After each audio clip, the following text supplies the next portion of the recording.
You're watching Fox 17 News This Morning, your Code Red station. Well, now on Fox 17 News This Morning, police say that a suspect in a deadly shooting is behind bars. We're going to tell you what they say led up to those shots being fired. Plus, many people holding out hope for the boy who was sucked down a storm drain last week. We've got more on the support for his family a full week after that accident. And waking up this morning with nothing on the radar just yet. We have information that comes in after yesterday's storms and even more confirmed tornadoes from last week. We'll look at that in a few moments. Thank you for joining us here on Fox 17 News This Morning. I'm Justin McFarland, just after 4 o'clock here on this particular Wednesday morning. Thank you for joining us. The Metro Police Department says that a teenager is charged in Monday's deadly shooting in Madison. This morning, we're learning more about 19-year-old Jalen Sanford, who is charged with criminal homicide. Police say that Sanford shot a 19-year-old named Kenneth Buford Jr. in a field just off of North Gallatin Pike on Monday. Now, Buford Jr. died at the hospital. Sanford was arrested yesterday in West Nashville. The investigation into this is ongoing. Well, wicked weather is back in the mid-state. Tuesday, after last week's deadly tornado outbreak, this time it's from strong winds. Let's take a look down in Lawrence County. That is where pop-up storms are causing a lot of damage around the Lawrenceburg area. These pictures show some of that damage as the barn is destroyed here, roofs ripped off, and some trees were toppled as the storm moved through that area. Thankfully, in this storm, no one was hurt. This morning, the National Weather Service will send an assessment team to determine if that damage was caused by a small tornado or not. Greg Bobus will have us some more details on this story coming up in just a little bit. In the meantime, continuing coverage of the tornado damage from last week's storm in Murray County.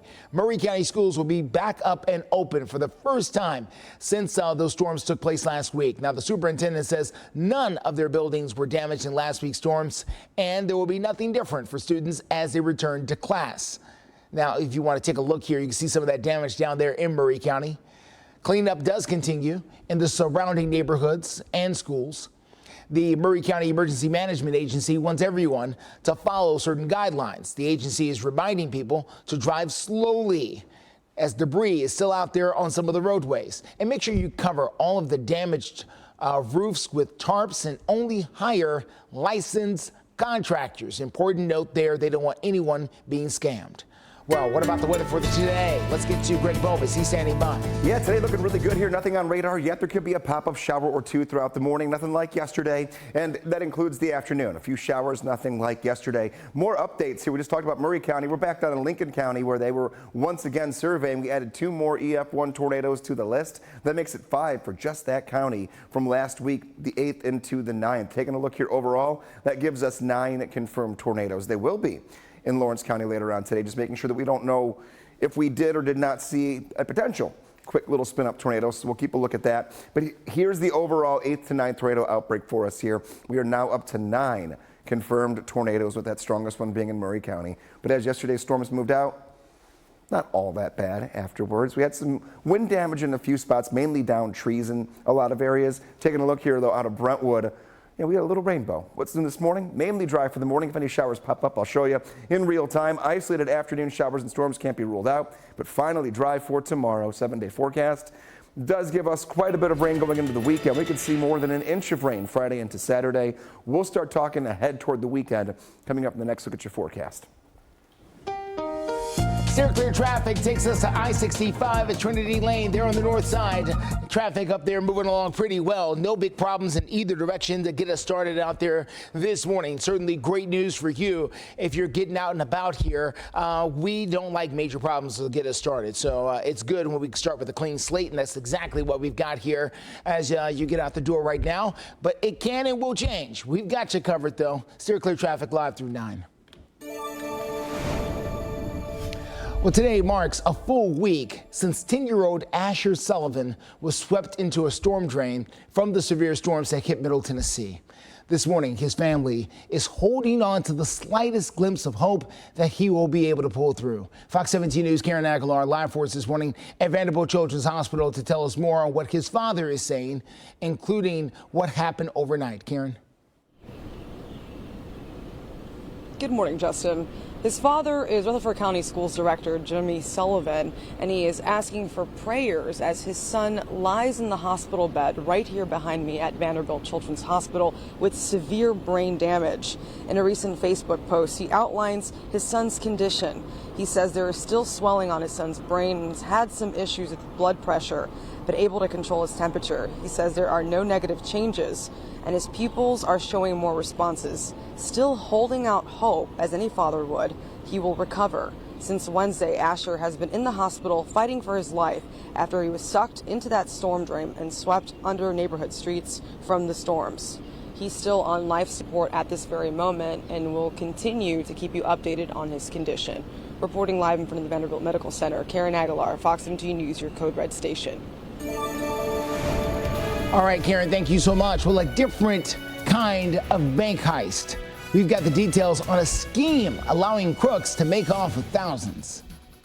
I just ask that you mamas out there hug your babies tight. Coming up, we've got continuing coverage of the disappearance. You see this icon here, here, and here. No, we're providing you the information needed to prepare and stay safe. Fox 17 News, Code Red Weather. Alerts, empowers, protects. 4:08 is the time here on this Wednesday morning in Operation Crime and Justice, as there is new information that reveals how suspects are getting away with robberies right under the bank teller's nose. Now, the Murfreesboro Police Department says that a well-rehearsed crime ring is making off with thousands of dollars of victims' money. Right now, police are looking for this man you see here on your screen. They say he is carrying a fake ID from Alabama, and that pairs his picture with all of his victims' personal information. Now, you can see here on the video, he walks into places like Redstone Federal Credit Union in Murfreesboro, where police says that he commits fraud and identity theft. I need $4,200 out of my savings, please. Okay. She was working on already. I had to go make sure my Uber driver didn't leave me. Oh, you're all good. Oh, here. Yeah. I got your. Oh, wait, you already have the ID back. Police believe this man is operating with a larger fraud ring out of the state of Alabama. Police says that similar activity for a different man is also happening in other locations where fraudulent withdrawals have been taking place. Murfreesboro police are asking that you always keep an eye on your accounts, because sometimes criminals will commit test transactions for smaller amounts to see if the payment actually gets through. They are asking that you promptly report any suspicious activity to your local bank. You mamas out there hug your babies tight tonight, please. Well, after the death of the University of Missouri college student Riley Strain, people who live in Nashville and across the country are having a push to make downtown a safer place to be. Now, Riley Strain was on a trip with his fraternity. This happened back in March when he walked out of a downtown bar. He was drunk. He was trying to make it to his hotel. But that trip would be his last, as Riley Strain somehow wound up in the Cumberland River. While Riley's parents wait for an autopsy to determine his official cause of death, others are reaching out to make sure that something like this can't ever happen again. When I saw this case with Riley, it was it was very disturbing. Even one situation like Riley's is too many, and we're continuing the work to make that never happen again. So far, more than 31,000 people have signed a petition for something called Riley's Act. It would require bars to find a safe ride home for anyone who is asked to leave for overdrinking. Riley's parents are also setting up a foundation in his name. Well, a crash involving a bus in Florida leaves 8 people dead and 45 others hurt. Authorities say they believe the bus was carrying migrant farm workers when it crashed on a state highway in north central Florida yesterday morning. This will be a very long and lengthy and thorough investigation. We are a very big agricultural county. So this time of year, we always have migrant workers that are in our county that are on buses just like this. Well, we now know one person has been charged in connection with this crash. The Marion County, Florida Sheriff's Office says that Brian Howard is being charged with 8 counts of DUI manslaughter. They say that Howard crossed the center line and sideswiped the bus. No further details were released. Again, this happened in the morning. Coming up in your forecast, you're waking up this morning with nothing on the radar. That's just some radar clutter, but a shower or two could pop up. We're going to work you through today, but also into a very rainy and potentially stormy weekend. I-40 at Donaldson Pike near B&A. You can see traffic there moving along pretty well. We're going to tell you about other parts of the city when we come back.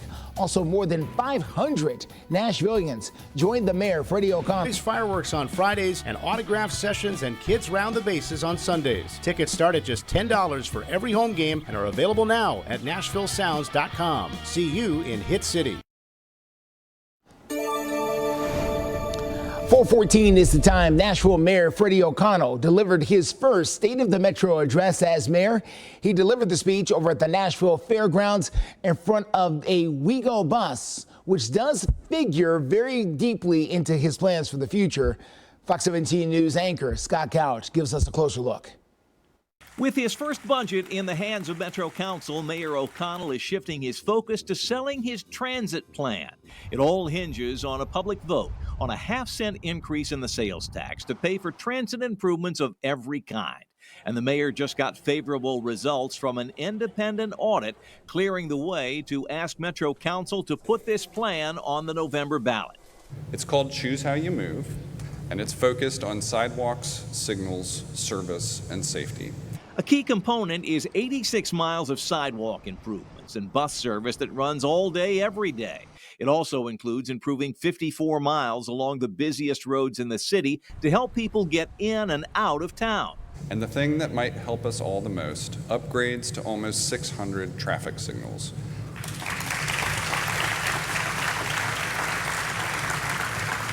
2 of every 3 traffic lights in Nashville to make sure we all hit fewer red lights after Nashville SC games or in our daily commutes. With revenues flat, the mayor talked about keeping the lights on and concentrating on making the city more attractive for the people who live here. Other improvements he's celebrating include the police department's recent partnership with the mental health co-op, which now includes every precinct in the city. These co-responder units, where officers are paired with mental health clinicians, have responded to more than 27,000 service calls since launch. Small steps toward what the mayor hopes is a better Nashville.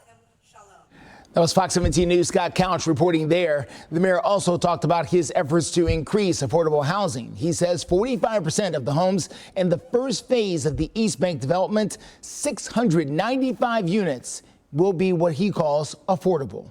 Now, if you want to get the latest news at your fingertips, always be in the know by downloading our free app. You can get it by scanning the QR code right there on your screen. You can also go to our website, fox17.com. Well, the Biden administration has started the process to approve a new $1 billion arms deal for Israel. Now, there's no set timeline for if and when Congress will approve such a deal, but it could be a rather lengthy process. The Biden administration recently paused the shipment of bombs to Israel because of their opposition to weapons being used in densely populated areas of Rafah. And what's happened here is that because of these protesters are protesting the event because it is supporting the Jewish people. Well, the Sonesta Nashville Hotel is now receiving backlash after canceling a Christian ministry summit. The hotel says they had no choice after receiving multiple threats. Metro Police say they were contacted by the Sonesta Hotel about the issue, but the police department says they don't find these messages threatening. Fox 17 News reporters reached out to the hotel to see if this is true, but we have not heard back yet. When we reached out to Metro Police, and they said that their department did not advocate for the cancellation of the conference.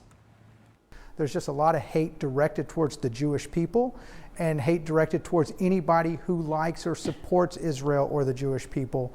And that's the kind of thing that we're trying to contend with right now.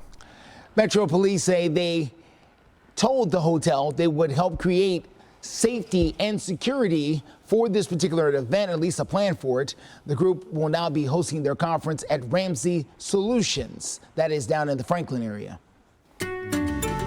Waking up here this morning a little more calm than yesterday. A shower or two can't be ruled out, but let's focus on a couple of good things here. It's been a long week and a half for us, but The daylight keeps getting longer and longer, even if we don't get to see much of that sunshine. Tonight's sunset going to be at 7:47. And by the time we get to the first day of summer on June 20th, we'll be at 8:07 with 14 hours and 37 minutes of daylight. So we're going to find the little things here every hour to talk about that are a little on the more uplifting side. How many days away until certain holidays? Thursday's a 5-star day. A couple of showers for today, but it's not going to be anything that we all get rain from. This is going to be one of those very hit and miss afternoons. Storms for the weekend will be there for Friday into Saturday, but right now we're back to all clear for code red. We had a few stronger storms yesterday, some accounts of some wind damage we'll talk about. We have pictures and some video we'll share with you throughout the morning as well. What does the weather mean for traffic this morning compared to yesterday? Way easier on the weather department side of it. Mainly dry, mild, wet pavement possible in some spots, but no big weather issues should get in our way to kick off the day and even to end today. Temperature at 62 degrees, little overcast, not too far off from what yesterday morning felt like. A little bit of a visibility problem I'm seeing creep in here in the last hour. There could be a few pockets of fog that we pick up with how much rain we've seen over the last week. We're kind of a sweet spot right now for temperature, so we'll watch out for any potential fog throughout the morning hours. Future tracks, 7 o'clock in through 9. The little dots of green right there. Shower or two, definitely possible. And even this afternoon, a few little pop-ups. You don't even see yellows or reds on here like yesterday. So mainly shower activity and also mainly going to stay away from thunderstorms. You may catch 1 or 2 weaker thunderstorms, but 76 this afternoon, 83, and finally dry tomorrow. Very nice for your Thursday. Unfortunately, Friday into Saturday, more storms return both days in the forecast. And even a few of those are going to linger here into your Sunday. So we'll take a look at how much rain we may end up picking up here just before we get to and into the upcoming weekend. 420, a quick look at your steer clear traffic out there. Let's get to I-40 at Dallas and Pike, very close to the airport. They've moved the camera around so you can see the airport exit yourself. You're doing really nicely as you get out there this morning. We haven't seen the big backups onto the interstate in months now. Looks like they finally fixed that problem. Doesn't mean everything is just rolling smooth there at the airport. They continue to do a lot of construction over there. So heads up in that area. We'll tell you about other problems around town coming up in a few. Well, we are continuing our coverage of anti-Semitism that is on the rise nationwide since the Israel-Hamas war started. The Anti-Defamation League is reporting that there's a total of a 360%. You see it right there, 360% increases from October last year to January of this year. Now, the group had more than 3,200 reports. You can see that there, that number to be exact. And also a lot of vandalism as well, 1,300 cases of harassment, vandalism, and things like that. So they're asking people to have a look out for this kind of activity. The Israel-Hamas war is leading to protests for those on both sides of this issue. People are demonstrating in cities like Philadelphia where they're calling for a ceasefire. This particular rally is a pro-Palestinian group as they continue to camp out on college campuses. Then in places like Chicago, thousands have gathered to show support for Israel. Former President Jimmy Carter has surpassed 1 year in hospice care. The health scares that he survived and what he has to say. Plus, we are inching closer to finding out exactly rental car. But the at-fault insurance company won't offer it. We've been fighting these companies for over 50 years. Let us fight for you. Call us at 615-242-9000. 424 is the time. An update this morning on the condition of former President Jimmy Carter. He says he's doing okay. That's according to Jason Carter. That is the grandson of the former president of the United States. Now, Jason Carter says that he recently visited his grandfather at their home in Plains, Georgia. That's where he watched an Atlanta Braves game together. The 99-year-old former president entered hospice care in February of 2023. Well, on Tuesday, Jason Carter gave a speech at the Rosalind Carter Mental Health Forum. He says it was the first time the annual event took place since the former First Lady passed away back in November. Well, we've got new information as the National Transportation Safety Board is releasing some early findings about the collapse of Baltimore's Francis Scott Key Bridge. In a 24-page preliminary report, officials say that the cargo ship, the Dolly, had 2 major electric failures that resulted in the ship losing control shortly before it hit a steel barge back on March the 26th. Now, the report did not give a probable cause for the crash. That will be in the final report, which could take up to 2 years to complete. 6 people died in that bridge collapse. Preparing for Pride Month, federal officers are now warning that terrorist organizations may be planning to target LGBTQ+ events. Now, this alert comes as celebrations and gathering for June's Pride Month are getting ever closer. Now, they are highlighting June 12th in particular. That is the 8th anniversary of the Pulse nightclub shooting that took place in Orlando, Florida. 49 people were killed in that particular shooting. 59 others were hurt. Now, if you want to follow up on the latest details on this story, you can go to our website, fox17.com. For now, let's get to weather. Greg Velva standing by with a look at your Wednesday forecast. Yeah, today looking great. A couple of pop-up showers, but compared to yesterday, most of the day dry. Going into the weekend, unfortunately, I've got a bad turn of events for us here when it comes to rain chances. They've gone up just a little bit. We're back to some scattered showers and thunderstorms on Friday and Saturday, and then a few will linger into Sunday as well. We're warmer. We'll be in the 80s across the board and then 60s for your morning hours, but definitely tracking rains if you've already made your plans. And there are some events here across Middle Tennessee. Tour de Nash is this weekend. We have a lot of 5K events that are going on in certain spots around town as well. Head to the Fox 17 Code Red weather app. I can't guarantee rain during the entire event, but there is a good chance, especially on Saturday, for a few showers and storms. You can scan that QR code right there or go to the App Store or Google Play Store. Just type in Code Red and you'll have the radar, our hour-by-hour temperatures, and your 7-day forecast. No matter where you're at, it will also go off for severe weather alerts the next time we have Code Red weather.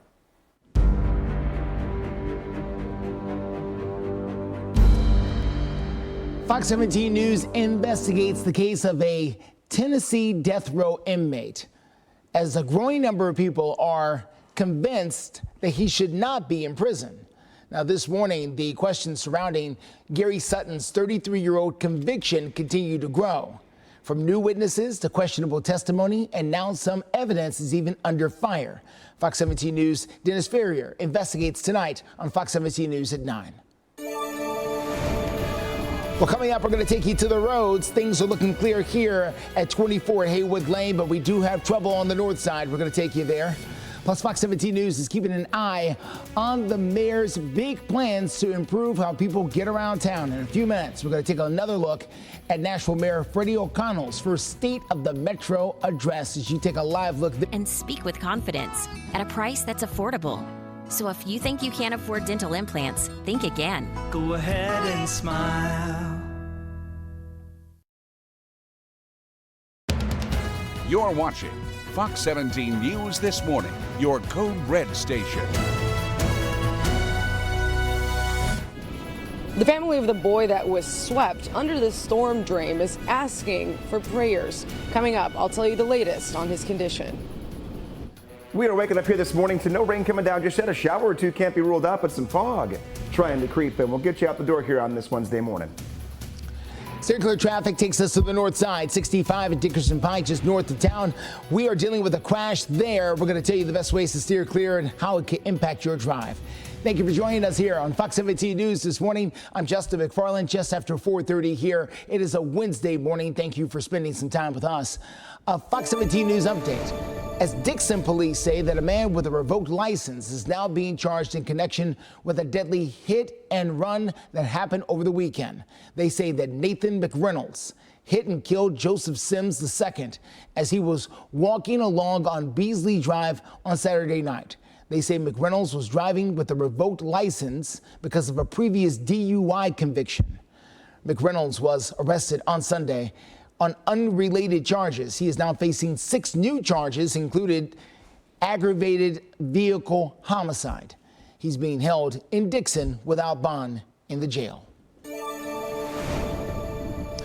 A community standing united in the middle of a tragedy. Friends and family of Asher Sullivan, the 10-year-old boy from Murfreesboro who was critically hurt in last week's flood, is trying to just keep hope alive that he can make a recovery. Fox 17 News' Karen Aguilar live this morning with an update on his condition. Good morning, Justin. His father is Rutherford County Schools Director Jimmy Sullivan, and he says that his son is still fighting for his life right here behind me at Vanderbilt Children's Hospital with severe brain damage from that accident. In a recent Facebook post, he outlines his son's condition. He says there is still swelling on his son's brain and has had some issues with blood pressure, but is able to control his temperature. He says there are no negative changes and his pupils are showing more responses, still holding out hope, like any father, that he will recover. Since Wednesday, Asher has been in hospital after he was sucked into that storm drain and swept under neighborhood streets from the storms. His father is asking for prayers for his son, specifically that Asher could breathe on his own and that the swelling in his brain subsides. We'll continue to keep you updated on the latest of his condition. Reporting live in front of the Vanderbilt Medical Center, Karen Aguilar, Fox 17 News, your Code Red station. All right, Karen, thank you so much. 4:33 is the time. Storm victim Cheryl Levitt will be laid to rest later this morning at the Oaks and Nichols Funeral Home in Columbia.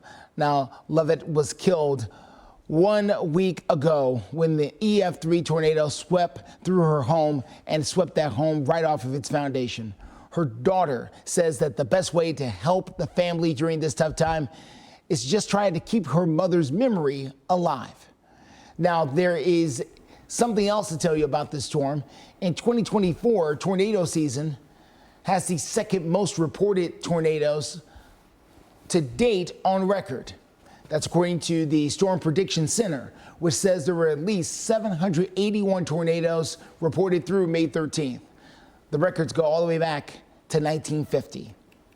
A lot of storms out there and more continue to come in. Greg Bovis was just telling us about some new storms that the National Weather Service has added to the list. Yeah, Lincoln County now is up to 5 EF1s that touched down the 8th into the 9th of last week. So that's kind of the hot spot of where we had a lot of action right along the state line. Nothing else has changed across Middle Tennessee. So those are the newest updates. Is now we're up to 9 confirmed tornadoes overall over that span of time here from the 8th into the morning of the 9th. This morning, we're not talking about code red weather, but take a look. Not easy to see a crystal clear picture of downtown here. We have a little fog that is starting to try to creep in here in some spots. Not much of a breeze, and temperatures are kind of in that sweet spot to bring in the possibility of some reduced visibility. And we're seeing that especially in the upper elevations where we likely see it develop first throughout a morning. That's where we're at here, all the little valleys between all of the upper terrain we've got out in Cookeville, Crossville, McMinnville, Monterey, even all the way far down in toward Winchester. So watch out for a little fog this morning. Let's talk allergies. Today, they're not going to be all that bad. Even a little bit of relief today. But tomorrow, we'll dry back out, bring in a little bit of sun. The wind will kick up just a touch, and the allergies will get back into the moderate category for Thursday, Friday, and Saturday. We're still looking at tree and grass pollen being the highest, but the tree counts are going down a little bit now that most of our trees have the leaves on them.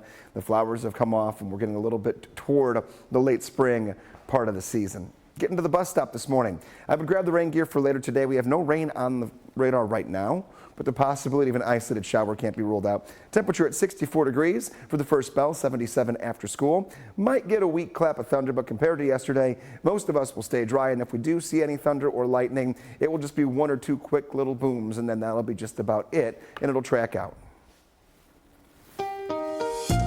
Steer clear traffic out there. Let's get you to the north side. This is going to be I-65 at Dickerson Pike there. You can see where police remain on the scene right there at the ramp. We have not been able to see, I haven't seen at least, where the car is located yet, but it's not uncommon for the car to leave the road in situations like this where we may not be able to see it right now. We've seen the ambulance come and go from this scene. It is not causing major backups. It is not causing any lanes to be closed. Just know it's out there on that north side, again, 65 at Dickerson Pike, very close to Briley Parkway there on that north side. We'll continue to keep you up to date about other things happening across the mid-state. Well, take a look over on our website. Franklin police say they've identified a suspect accused of taking photos of a young boy using the bathroom at the Cool Springs Galleria. The 11-year-old victim told police that when he was using the bathroom, someone held a cell phone under the stall and pointed the camera in his direction. If you want to read more about this story and the suspect, you can visit our website. It's fox17.com. Well, if you're looking for a summer job, The FAA says they've got information you could be interested in. We've got details on their latest employment opportunities. And it's not an easy fix. Up next, we've got an update on the high. Our code red alerts up to 3 days in advance. This low pressure system looks like it will be arriving in Brentwood at 4:15 on Wednesday. Providing you the information needed to prepare and stay safe. Fox 17 News, your code red station. Alerts, empowers, protects.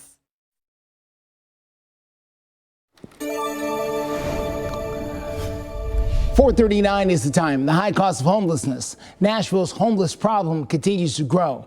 There is new government data that shows 43% of chronic homelessness, despite a $50 million investment to try and tackle this particular issue. Now, in March of 2023, about 1,000 people experienced chronic homelessness in Nashville. A year later, that number sits at more than 1,400. That's an increase of 43%. Community advocate Barry Dubnik, who spent the last year cleaning up encampments across the city, says that he is seeing everything from drugs out there to other problems that he's having to deal with. To be honest, the city lets them grow to this massive size until it becomes such a hazard and an issue, which they shut them down. Which, if we can combat that to try to nip it in the butt earlier than later, that's what I'm trying to help prevent larger issues in the future. Now, in response to the increase in numbers, the Office of Homeless Service was set up and across the city of Nashville. Fox 17 News got a statement from them. They say addressing homelessness is a complex and multifaceted issue that requires a comprehensive approach. Let's get to Greg right now. He's got a comprehensive look at your weather. That we do. And the one big question I've been kind of seeing is, when can I get outside and enjoy just one day of just nothing happening across the board for all of us? Well, we'll kind of translate that into wash or wait when it comes to your car. A lot of cars are looking a little raggedy right now with how much rain we've had the last week. And yeah, that's understandable here. Taking a look today, not a day to do it. We had all the rain yesterday, and we're going to see a few pop-up showers this morning and this afternoon. Tomorrow, I'm giving you a maybe. Depends how long you want the wash to last, because we're going to have more rain that moves in Friday into Saturday and Sunday. But your one dry day is going to be Thursday, fairly sunny, and temperatures in the 80s. Future track today, going to see a few little light rain showers bubble up here through about now and 7 o'clock. Right now we've got some fog we're dealing with. And here's the afternoon. Not a lot. Little green specks on the radar, so no real thunderstorm activity. You may catch one or two across all of Middle Tennessee, but nothing widespread. And really the rainfall going to hold off here for us until about Friday for the majority of us. Fairly cloudy. Temperatures today will be in the middle 70s. Right side of your screen, you're waking up in the upper 50s and low 60s, so very similar to yesterday morning. 4:42 is the time. The FAA is going on a hiring spree to try to jump ahead of the very busy travel season. Now, according to the latest numbers from the FAA, air traffic control stations nationwide are still short around 3,000 people. The FAA is hoping to hire at least 1,800 new controllers by September. The current understaffing means controllers at many facilities are working many of the hours of overtime, lots and lots of hours of overtime to try and cover up any gaps in the system. We are continuing to follow a crash on the north side of town, I-65 at Dickerson Pike. We're going to tell you the best way to deal with this crash and anything else that can slow you down. Brand new numbers giving us a... Baby, are you kidding me? You can do this. At Truist, we believe the same is true for banking. 4:44 is the time here on this Wednesday morning. New numbers could give us an indication of what to expect from the economy as we head into summer. Fox 17 News' Christine Vizal is giving us the report of the price index for the month of April that shows about half a percentage point rising in addition to the cost that's likely to be passed on down to us. It's a game of numbers. No one seems to be winning. The brand new Producer Price Index, which shows how much manufacturers pay their suppliers, just hit its highest rate in a year, according to the Bureau of Labor Statistics. And what this indicates is that a lot of the progress that we've seen in slowing inflation, that stalled in early 2024. Known as wholesale inflation, the April rate rose 2.2%, with costs expected to be passed on to consumers in the months ahead, following 3 months of less than ideal numbers. We did not expect this to be a smooth road, but these were higher than I think anybody expected. Speaking in Amsterdam, Federal Reserve Chair Jerome Powell signaled the waiting game for interest rates to be cut will likely go on even longer. I don't think that it's likely, based on the data that we have, that the next move that we make would be a rate hike. I think it's more likely that we'll be at a place where we hold the policy rate where it is. Words like sticky and stubborn, now common ways to characterize what's known as services inflation with what we pay for things like medical care, car repairs, and travel. Another worrying sign is what Americans owe on housing and non-housing expenses, known as household debt, which has been on a steady climb, just reaching $17.7 trillion. The labor market is still incredibly tight with a shortage of workers, but many of those who are working still struggle to make ends meet. The cost of living in many areas is very high, and it is a concern to Americans, and it is President Biden's top priority to do all he can to bring down the cost of living. We will have an even clearer picture of inflation on Wednesday with the release of the Consumer Price Index, which is what U.S. consumers pay for everyday goods and services. I'm Christine Frizzau reporting. Well, people are spending more money, but it's also coming at a cost, and that is debt.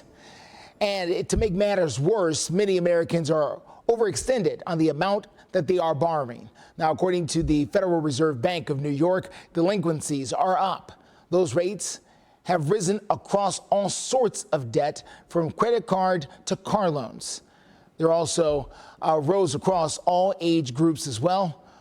We are now with delinquency is higher right now than it was before the pandemic. We are still dealing with a recession, according to some experts out there. So we continue to follow that part of the story as well. In the meantime, federal student loan rates are reaching its highest in a decade. Now, the Department of Education reports that loan rates for undergrads next year will come up more than 1.53%.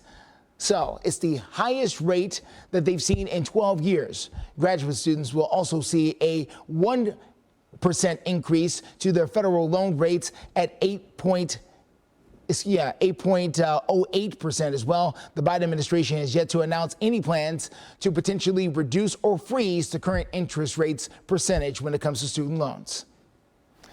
Let's talk to Greg Velvis. He's got a look at your forecast here. Greg, what can we expect here today? I know you've talked about rain and whether or not it's going to stick around. Yeah, a couple showers, nothing like yesterday where we had the line that kind of moved through for everyone. Today, just a couple little specks on the radar. So the majority of us could actually get from start to finish with nothing when it comes to rain today. So a much easier day, no code red weather, and even thunderstorm activity is not expected for us today. Tomorrow, the only dry across the board day, meaning nobody gets rain tomorrow. We get some sunshine. We'll call it a 5-star day. We get some sun. We have temperatures back into the 80s near normal, low on the humidity. Pollen counts aren't all that high, and we're good even in the morning hours in the 60s. So 5 reasons to be happy. Storms for the weekend? Yeah, they're going to be there. Friday into Saturday, unfortunately. They'll be scattered in nature. We're going to get some decent rainfall, maybe 1 inch to 2 inches of rain between now and the end of the weekend across most of Middle Tennessee. Taking a look, all cleared up for code red. Afternoon showers and again, maybe the weakest rumble of thunder. It's not going to be where we're worried about severe weather potential. This morning, mainly dry, mild, maybe some wet pavement still lingering from yesterday. No big issues. The one thing we're seeing is a little bit of fog has crept into a few of our neighborhoods. I'm going to keep my eyes glued to that because if that starts to get worse here, leading closer to sunrise, that could give us a couple problems just trying to get out the door. And here we go. Another live look, and the fog continues to get more dense with every look we take around Nashville. So that is going to be the primary thing we see this morning as far as what could slow you down. 76 degrees this afternoon, right side of your screen. You're waking up comfortably in the 50s and low 60s. Grab the rain gear in case, but just hopefully you won't have to need it. We'll look at the future track for you as we go into 5 o'clock. Steer clear traffic at 450. Quick look here outside if we can. Let's go to I-65 at Dickerson Pike. This is north of downtown. We were just dealing with the crash here a short time ago. Tow truck came, they saw, they got what they needed, and now they're getting out of there. So it looks like things are clearing up very nicely there on that north side. We're going to take a look at other sides of town coming up here in just a few moments. Let's take a live look this morning from the old courthouse, or City Hall, as they call it there, as Fox 17 News is always keeping you in the know about what's going on in your community. Just yesterday, Nashville Mayor Freddie O'Connell delivered his very first State of the Metro address. Now, he didn't do it there at City Hall. The mayor's office is there. He did it at the fairgrounds instead. He issued his 4 main projects that his office has tackled since he was elected, with public transit as well as the East Bank development topping that list. Now, O'Connell's Choose How You Move program is the major effort to improve public transit across the city of Nashville. His office has called it, quote, all access pass to sidewalks, signals, services, and safety. They will also offer public transportation 24 hours a day, 7 days a week, 365 days a year for the first time in the city's history. To read more about the key topics that the mayor discussed, you can download our app or visit our website, fox17.com.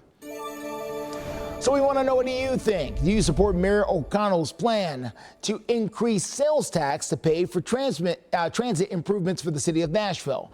As you can see right now, it's not off to a great start. 75% of you say no. 77.5% of you say no. You're not into that. Another 22% say yes, that would be fine with you. If you can scan that QR code there on the side of your screen, you can go directly to our poll. You can also do so by going to our X page. You can find us at Fox Nashville.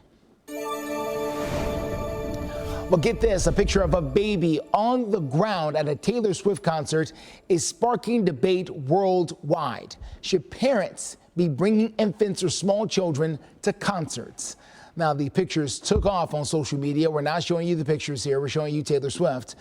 While some defended the parents' actions, others say that loud concerts with thousands of people could be dangerous. The child was wearing noise-canceling headphones, but doctors warn the smaller ear canals and those headphones do not cancel everything. So, should babies or young children be allowed at concerts like this? The poll is up right now. 76% of you say no. Another 23% of you say yes. Again, if you would like to chime in on our polls, you can always scan that QR code or, of course, go to our Twitter account, X account. You can find us at Fox Nashville. Dolly Madison isn't the only Dolly in the pastry business. We're going to tell you how Dolly Parton is now getting involved. Of course she is. Thank you for waking up with us each and every morning on Fox 17 News this morning. We're your only local news source with your traffic and weather every few minutes and our updates for you. Oh, and she said, yeah, we denied your claim. I had never had to have a lawyer before. I didn't know where to start. Don't wait. You never want to just deal with the insurance company. I promise you, it's not what you deserve. 4:55 is the time. Listen to this.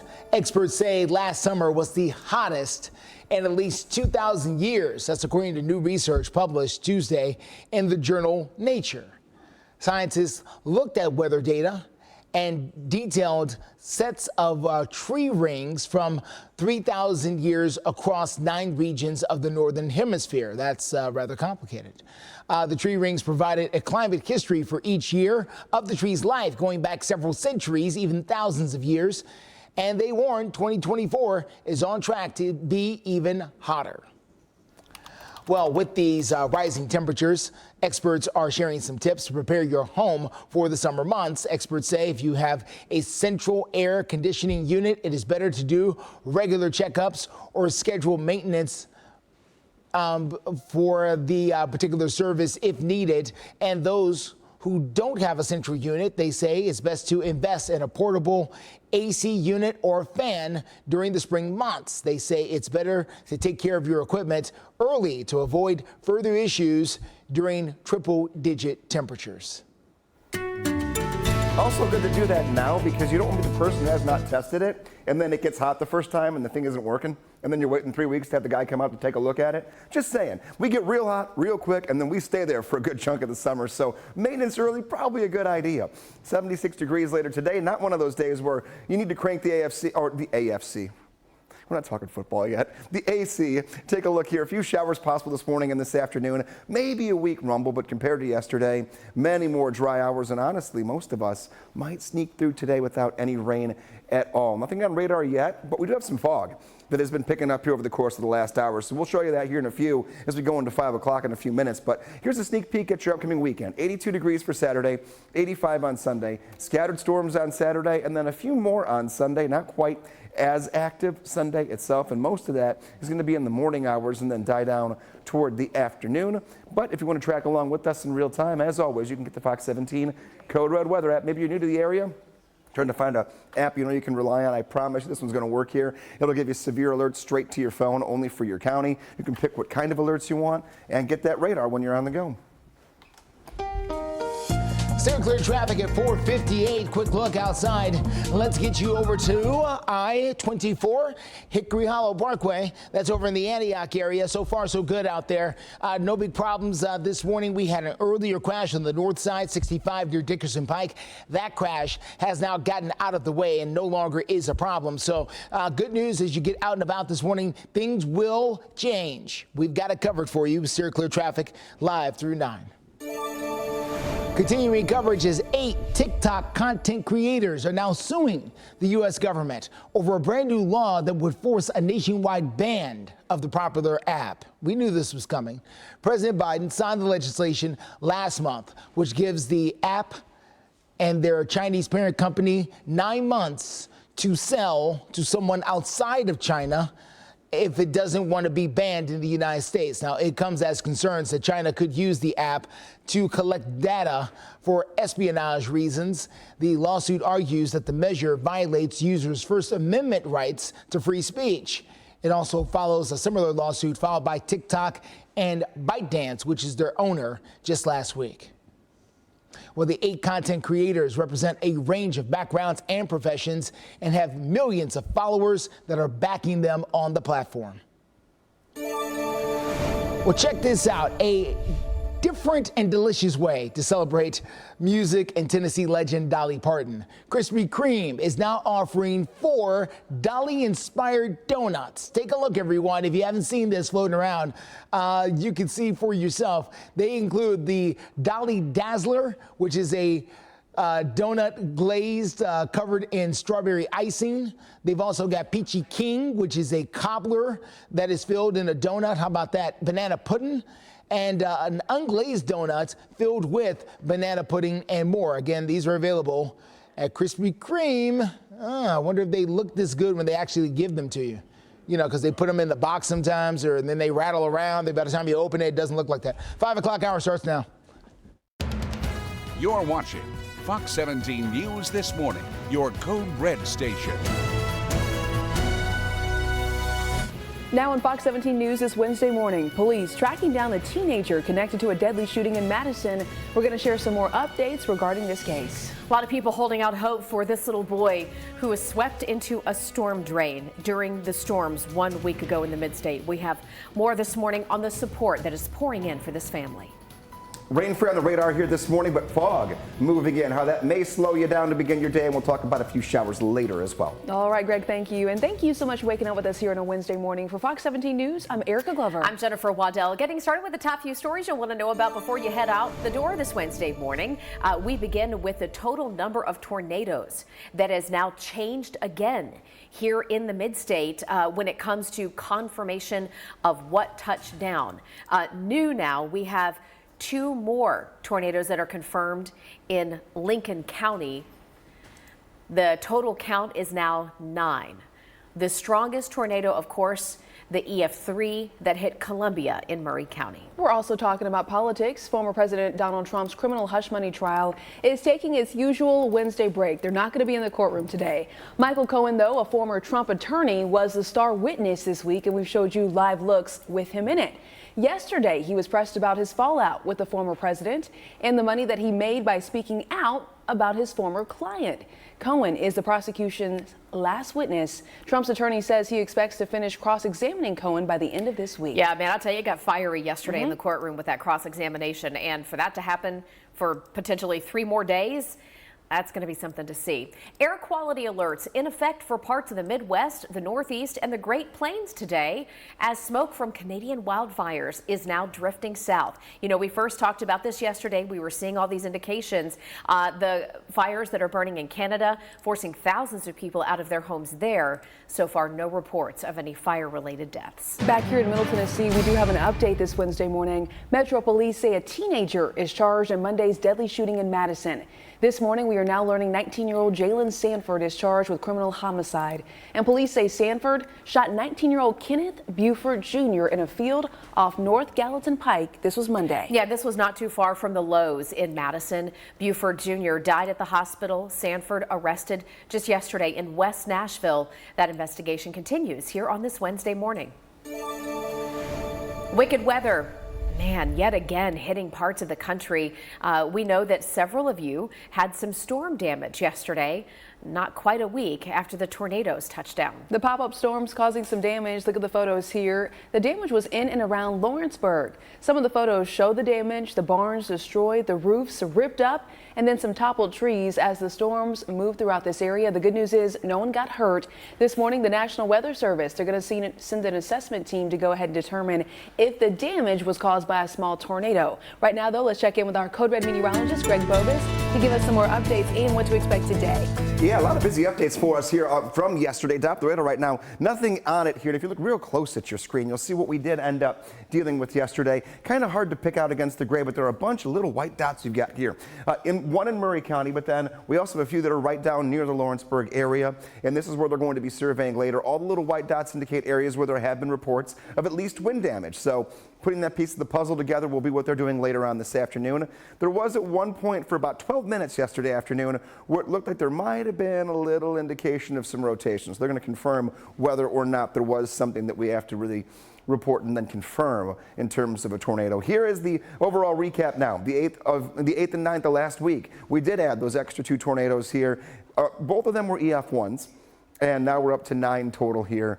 We don't expect to see any additional tornadoes added to the count for last week. That's to say because we're starting to already survey new events that are happening.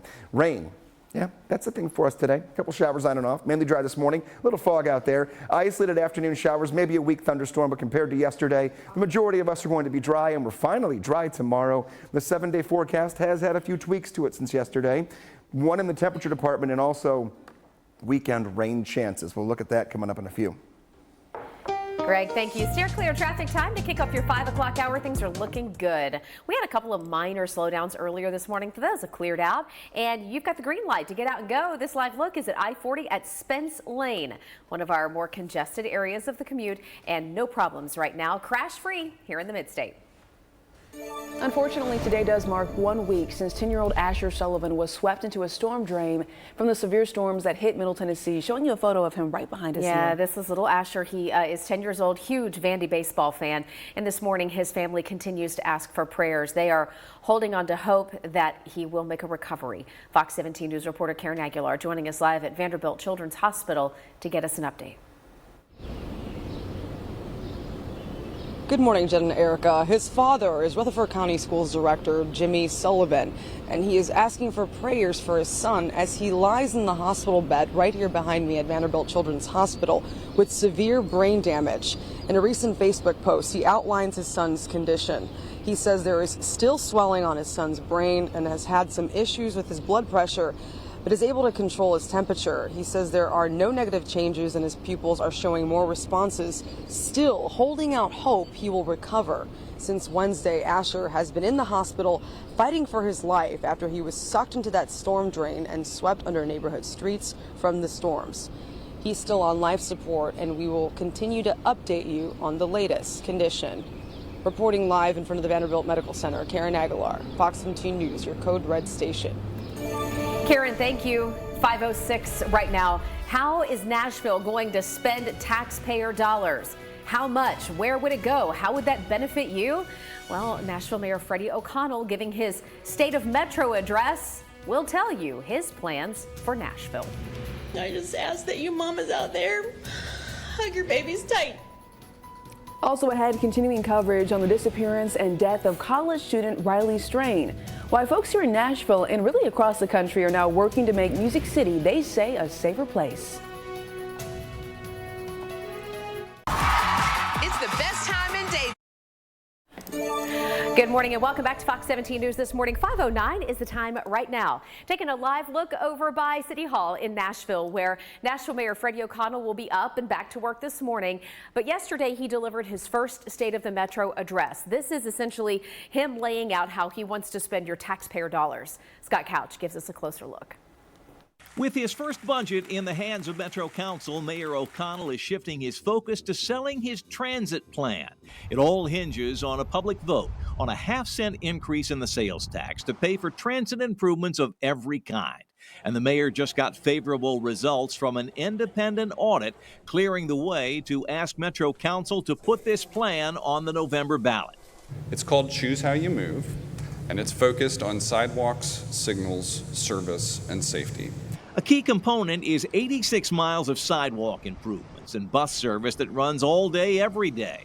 It also includes improving 54 miles along the busiest roads in the city to help people get in and out of town. And the thing that might help us all the most, upgrades to almost 600 traffic signals.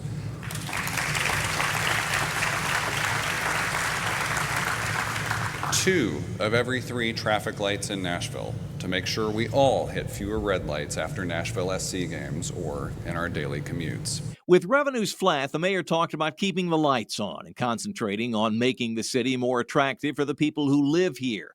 Other improvements he's celebrating include the police department's recent partnership with the mental health co-op, which now includes every precinct in the city. These co-responder units, where officers are paired with mental health clinicians, have responded to more than 27,000 service calls since launch. Small steps toward what the mayor hopes is a better Nashville.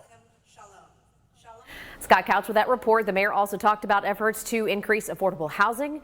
He says 45% of the homes in the first phase of the East Bank development, which is almost 700 units, will be considered affordable housing. You mamas out there, hug your babies tight tonight, please.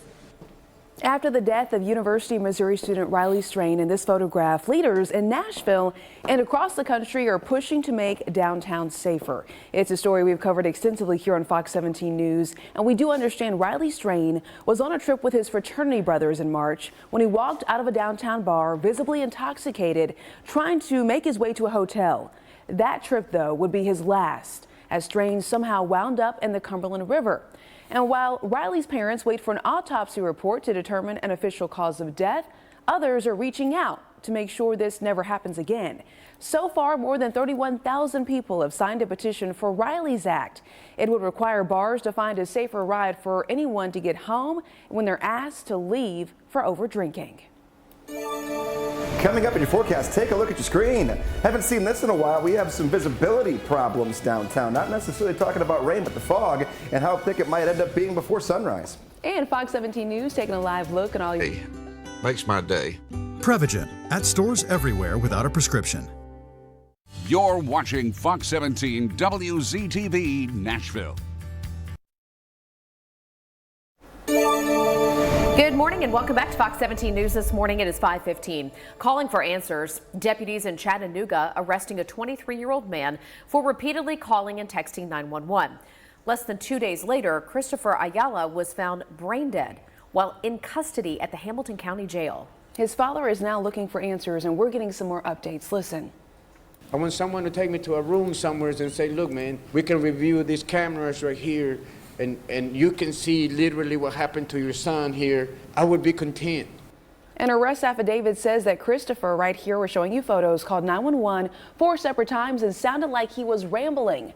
When first responders got there, it says deputies did not observe any injuries or any emergency going on with him. So far, not clear exactly what led to his death, but his family and attorney are calling for outside authorities to investigate. In Operation Crime and Justice, we have new information revealing how suspects are getting away with robberies right under a bank teller's nose. This story is wild, happening in Murfreesboro, where police say members of a well-rehearsed crime ring are making off with thousands of dollars of victims' money, and the way they're doing it is unusual. So watch here on your screen. This is one of the men who police say is involved in this ring. They say he has been carrying a fake ID from Alabama. That's what you see here on your screen. But it pairs his picture with victims' personal information. Listen as he walks right in and tries to pull off one of these scams. The person on the right with the circle around their face, that's the teller at the bank where this all went down. Watch and listen. I need $4,200 out of my savings, please. Okay. She was working on already. I had to go make sure my Uber driver didn't leave me. Oh, you're all good. Oh, here, I got her. Oh, wait, you already have the ID back. Oh, well, police believe this man that you're looking at is operating with a much larger fraud ring out of Alabama. Police linking similar activity to a different man, though, right here in Tennessee, who they say made multiple transactions and fraudulent withdrawals in the last month. Gotta watch out. I mean, look over your shoulder, right? Check around you. Murfreesboro police say always keep an eye on your accounts, because sometimes criminals will commit test transactions for tiny amounts just to see whether it goes through unnoticed. And if it does, then they could wipe you out completely. So make sure you are quickly reporting any suspicious activity to your bank. Absolutely. Right now, we have continuing coverage of the tornado damage over in Maury County. Maury County schools are going to be back in session this Wednesday morning, and the school superintendent says none of their buildings were damaged in last week's storms, and there's nothing going to be any different for students as they get back in the classroom. Yeah, they asked the media not to show up today for the first day back. Again, to Erica's point, no damage. It sounds like they just took a couple of days to give everybody time to, maybe get things together at home. So they're asking people to follow guidelines, reminding you that if you are in Maury County and you are anywhere close to the debris, drive slowly, because in some cases there is still debris on the roads. Make sure you cover your damaged roof with a tarp, and when you're hiring people to do repairs, make sure you only use licensed and insured contractors. Right now, we're going to check in with our Code Red meteorologist, Greg. It's looking a little foggy out there. Yeah, it is in some spots. It's not everywhere, but I've seen little pockets here and there that have kind of picked up this morning. No dense fog advisories or anything like that, but definitely could catch you off guard when it comes to visibility. Nothing else other than that's really of any cause for concern. Let's talk about good things. I mentioned last hour that every hour we're going to look at one good thing moving forward. The last week has been long. Let's talk holidays. Memorial Day, 12 days away. Father's Day, 32 days away. The first day of summer and our longest daylight of the year will be 36 days from now. 4th of July, less than 2 months away, 50 days away. And Labor Day, the unofficial end of summer, still well over 100 days away. But this is how we're looking here. We're getting pretty close to really feeling every kind of summer feel, and all those holidays creeping up on us too. 63 degrees right now, fairly overcast. We do have that fog mainly outside of downtown. That's typically how it goes. A lot of the low-lying areas are prone to it, especially when you have the upper elevations and you have the little valleys, and that's where we're seeing the first indications of visibility less than a mile. Doesn't mean that just because you're not yellow on the map that you don't have fog. So just keep it in mind. You might wake up, get out the door and see nothing, and then a few miles down the road, you're tapping the brakes a little bit. Use the low beams too. Don't use the high beams. They don't cut through any fog you might see. So here's Future Track.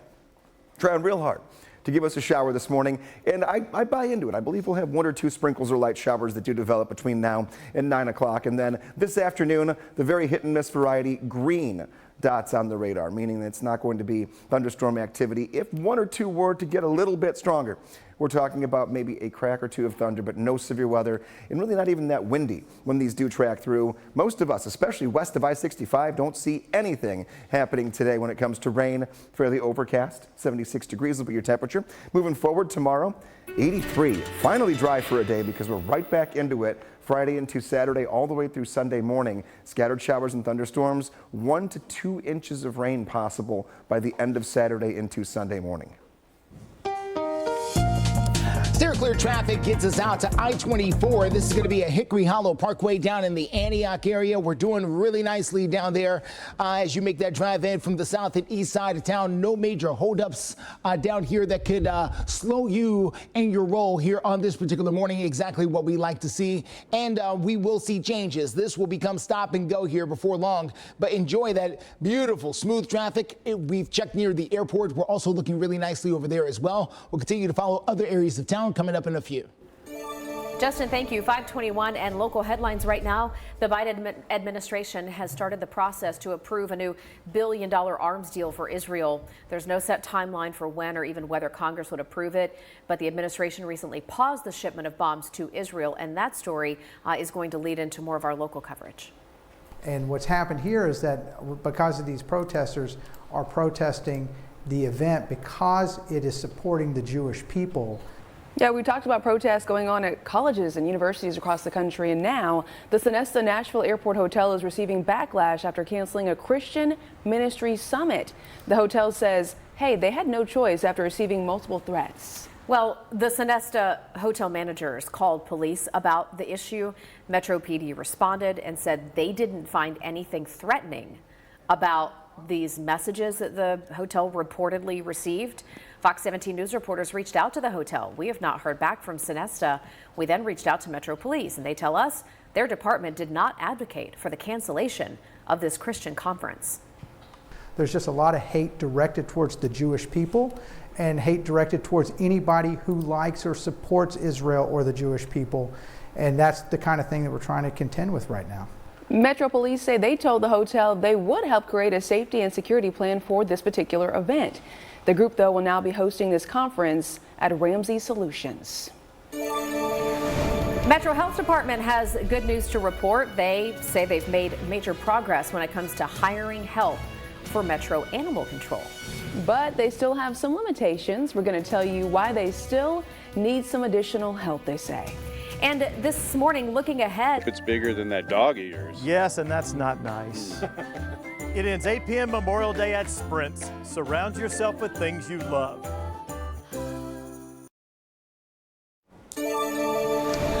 5:25 is the time. 18 months ago, the Metro Animal Control was in the middle of a huge crisis. As a matter of fact, Fox 17 News covered the story for you. You can see it right back here, the headlines on the screen here. This was August of 2022, showing the fact that Metro Animal Control not only was overcrowded with animals, but also had a massive staffing shortage there at the department. They were in need of brand new leadership and were looking to make some changes. Well, fast forward here into May of 2024, and they say they have made a lot of the changes that they were asking for. They've been able to hire new people, get a brand new supervisor there for Metro Animal Control, and at this point, they have very limited amounts of openings.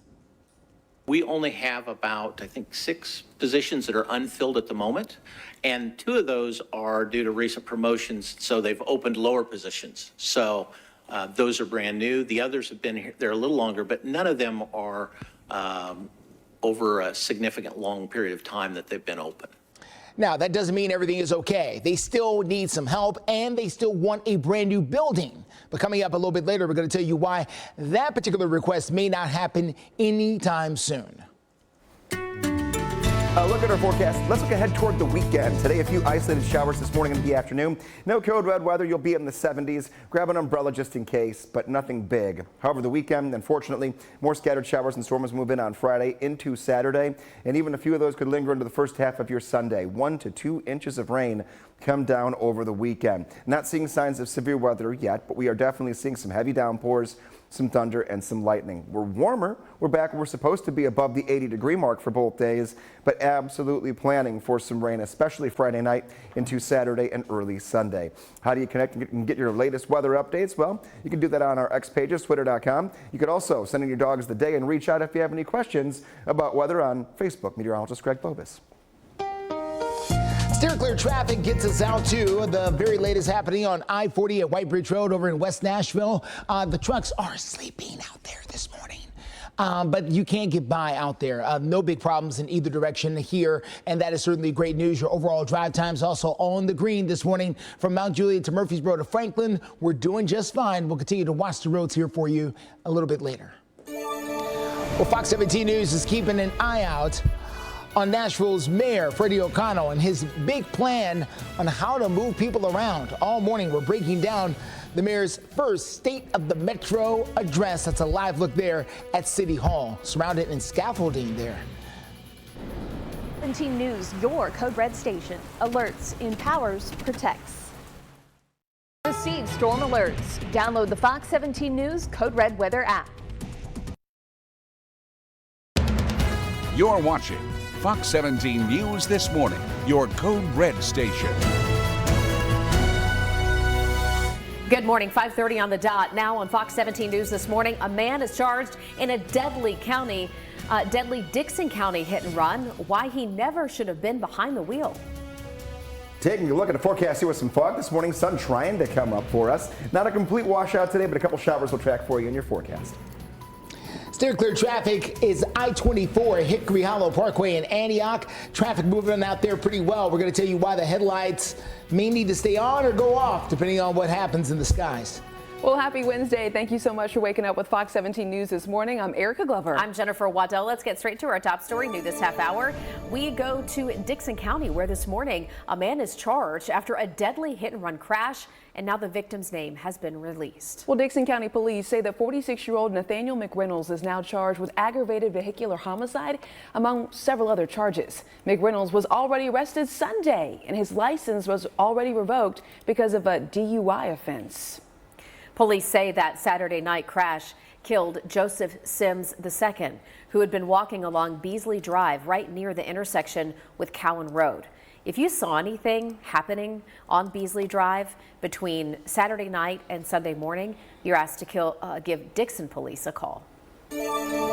We have continuing coverage because today does mark 1 week since 10-year-old Asher Sullivan was swept into a storm drain from last week's severe storms that hit Middle Tennessee. His family is still holding on to the slightest glimpse of hope that he will make it. Fox 17 News' Karen Aguilar is joining us live right outside of Vanderbilt Children's Hospital with more on what the father had to say overnight. Good morning, Karen. Good morning. His father is Rutherford County Schools Director Jimmy Sullivan, and he says his son is still fighting for his life right here behind me at Vanderbilt Children's Hospital with severe brain damage from the accident. In a recent Facebook post, he outlines his son's condition. He says there is still swelling on his son's brain and has had some issues with blood pressure, but is able to control his temperature. He says there are no negative changes and his pupils are showing more responses, still holding out hope he will recover. Since Wednesday, Asher has been in the hospital after he was sucked into that storm drain and swept under neighborhood streets from the storms. His father is asking for prayers specifically for his son to be able to breathe on his own again and for the swelling in his brain to subside. We'll keep you updated on the boy's condition. Reporting live in front of the Vanderbilt Medical Center, Karen Aguilar, Fox 17 News, your Code Red station. Karen, thank you. We now have an update regarding the number of tornadoes after last week's deadly tornadoes. We now know there is evidence of 2 more tornadoes that has been found over in Lincoln County, circling it right here for you. This does make 5 total tornadoes in that area alone. And as far as EF1 tornadoes, we understand they had winds between 95 and 105 miles per hour. The strongest tornado, though, an EF3 in Columbia, claimed a woman's life with winds of 140 miles per hour. We're going to check in now, though, with our Code Red meteorologist. Yesterday, Greg, we had a Code Red. This morning, though, what is the conditions? What are folks waking up to? Some patchy fog out there and 1 or 2 little pop-up showers that is found in the last 10 minutes. So we'll get to those momentarily, but to piece together what we talked about the additional tornadoes added, that puts our count to 9 from May 8th through May 9th. And likely that's where the number's going to stay for us here. But yeah, 5 of those in Lincoln County itself. Taking a look here at radar. Tiny little green spots here. This is how our morning is going to end up being. You can see here as I put it into motion that a lot of the radar clutter goes away as these showers begin to pop up. So a few of them up here, Trigg County. We've got a couple here that are just to the south and the east of Murfreesboro. I mean, real light rain, folks. This is not going to be anything big. These 2 little circles are the things we're watching. That they likely do fizzle out before they move too much farther. But we'll keep our eyes on it for any other ones that may develop, and there will be a little more action going in toward the afternoon. 76 degrees later today, right side of your screen. We do have temperatures that are starting off in the 50s to right near 60. Very similar start to yesterday morning. Getting out the door, just watch out for a few patches of fog.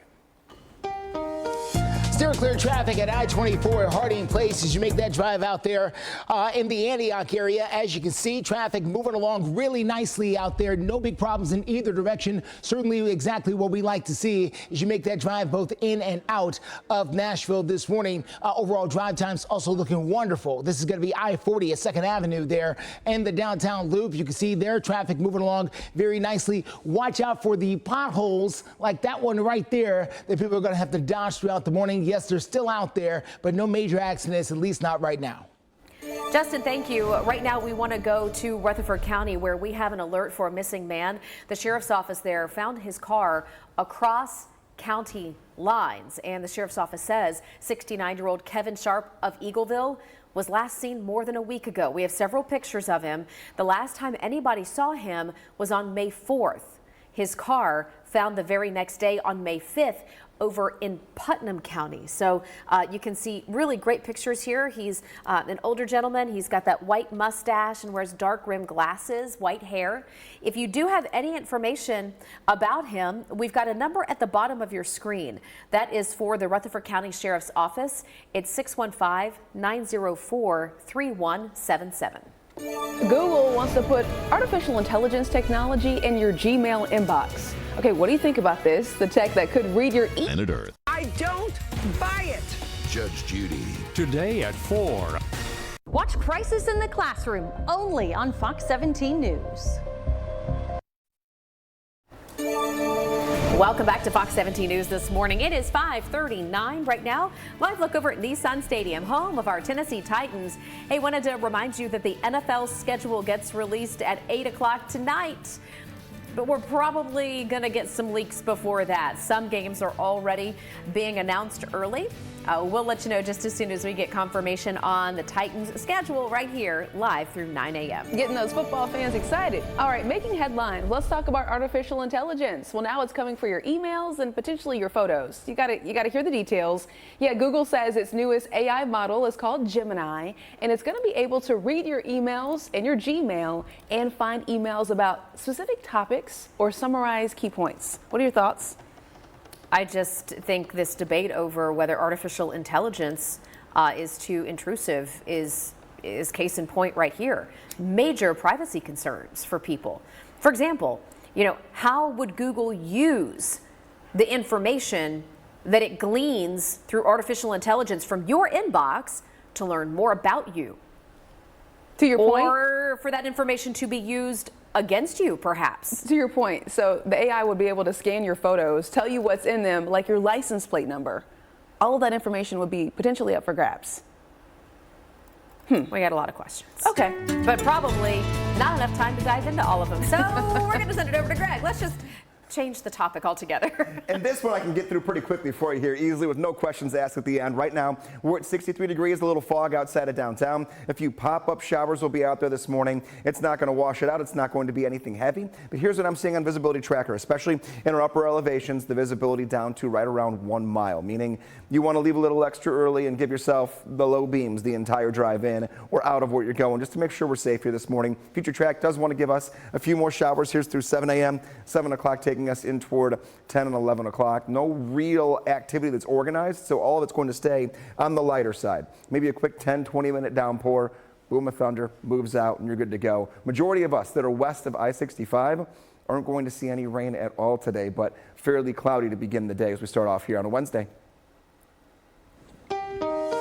Steer clear traffic takes us to I-24 Broadley Parkway in Antioch. We are looking at very smooth traffic down there on the south and east side of town. No big problems so far this morning. That is sure to change. That is for sure. But right now we're doing fine, and we're doing fine near the airport. That's I-40 at Donaldson Pike, close to B&A. No big problems there at the airport ramp. Once you get there, though, who knows what you'll find, and give yourself extra time as well, because the airport it's different than the last time you went. I can almost promise you that. Even if you were there last week, it's probably changed again. We'll be right back with that.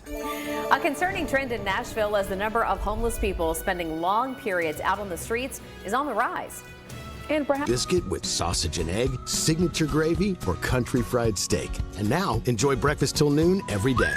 Hardee's, goodness in the making.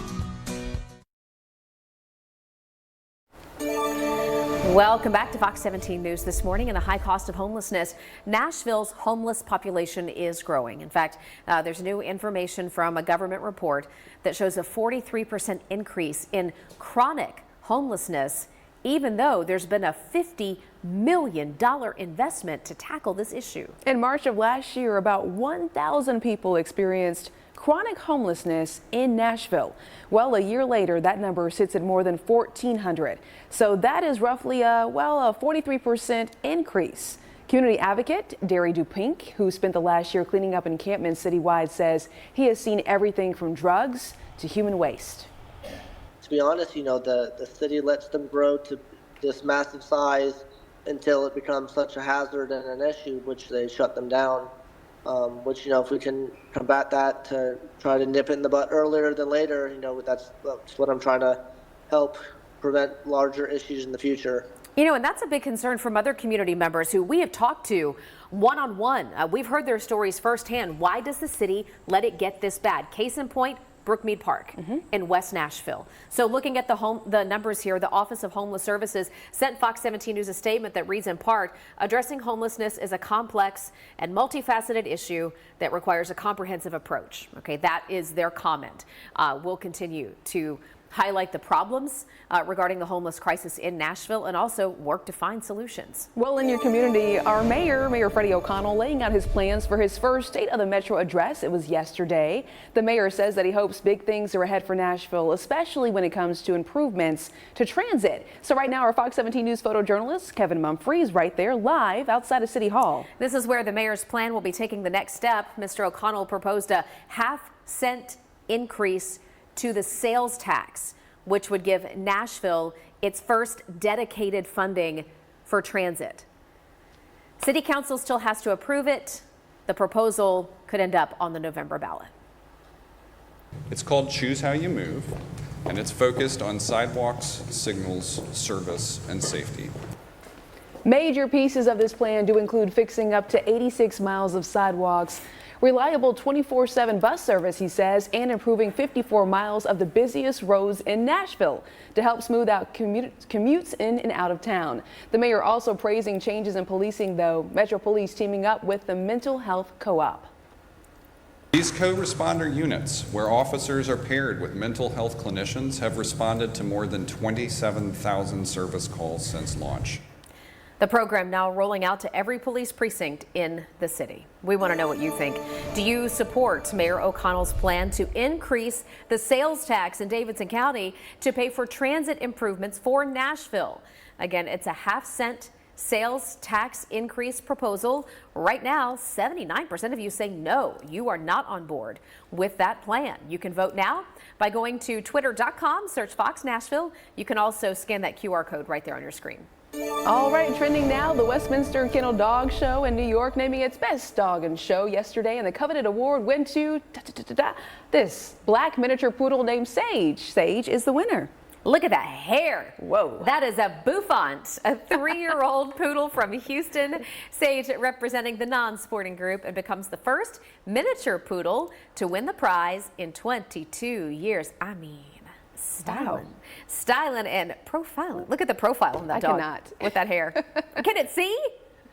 Oh my god. Needs a headband. It's cute though. Congratulations to Sage. Well, Sage has nothing on Obi. Gosh. Yeah, my little 8-pound Maltese is not winning any awards at a dog show. Hey. Oh, Obi isn't hearing that. Earmuffs, Obi. Obi, you're probably on the Earmuffs. couch right now, You're a not good even caring that I'm girl. talking. No, but like all the agility and stuff, it I know what you fascinates mean. me. It Yeah, I completely know. fascinates me. My dog, I'm lucky she can sit. Yeah, listen, our dogs are, my dog came to me with a bird in her mouth the other day. And my dog was chewing on raw chicken yesterday. So here we are. They're the gifts that keep We're on winning giving, aren't awards, they? just not at Westminster. No, way different kinds. And we'll look at our dog of the day in about 10 minutes from right now before we even get to 6 o'clock. And we'll see if we have any fun stories for our dog that we'll be spotlighting this morning. As far as the weather spotlight goes, all clear for Code Red. Afternoon showers, maybe a weak thunderstorm, yes, but nothing like yesterday where we're worried about wind and hail threats and all those things. Those are not going to be a concern for us. Just toss an umbrella in the back seat and maybe run the windshield wipers once or twice today, and that'll be it. That kind of a day. More dry hours, many more dry hours than rainy hours. Pollen counts going back up tomorrow. Tomorrow's our one dry day in the forecast, so we'll get a little pollen back up off the ground and back up into the atmosphere. It'll be there with you on Friday as well. Saturday and Sunday, we'll get a drop in the pollen once again because unfortunately, I have cranked up rain chances for Friday and Saturday. Today, really just going to see a few isolated showers from start to finish. Not much out there right now. Only 1 or 2 little specks in the entire radar. 76 this afternoon. As far as your morning temps go, no surprises out the door. 50s and 60s, just like the last few mornings. Steer clear traffic. Let's get you to I-40 at Fester's Lane east of downtown. That's where we've got traffic there moving in both directions pretty nicely. No big problems for you as you get out and about there this morning. Certainly great news as you make that drive in from the east side. Also looking at overall drive times. Could not ask for better. Hendersonville at 26. Murfreesboro creeping towards an hour, but not quite there yet. 27 minutes coming in from Kingston Springs. Of course, we've got you covered live through 9. Well, talking about health news now, in a few years, people may have something new to worry about as they age. The heat. There's a new study saying that by 2050, more than 1/5 of the Earth's population is going to be over 60 years old. Well, okay, there are some health experts say that's a problem because older people are reportedly at higher risk of health problems when they're exposed to heat for both long and short periods of time. Listen. These are some health experts. Okay, and this is their research that claims as people get older, they sweat less effectively and their instincts to drink water drop. The number of people at risk worldwide due to extreme heat is expected to double. Again, this is one study published in the journal called Nature Communications. Your reaction will always make me smile. Like we needed one more thing to worry about. Okay, drink your water. Coming up, nerves of steel in the sky as air show pilots avoid what could have been a major crash. Unreal. Plus, headed to college, the latest. Oh, you know there's a better way. Call or visit Allstate.com to bundle today. You're in good hands with Allstate.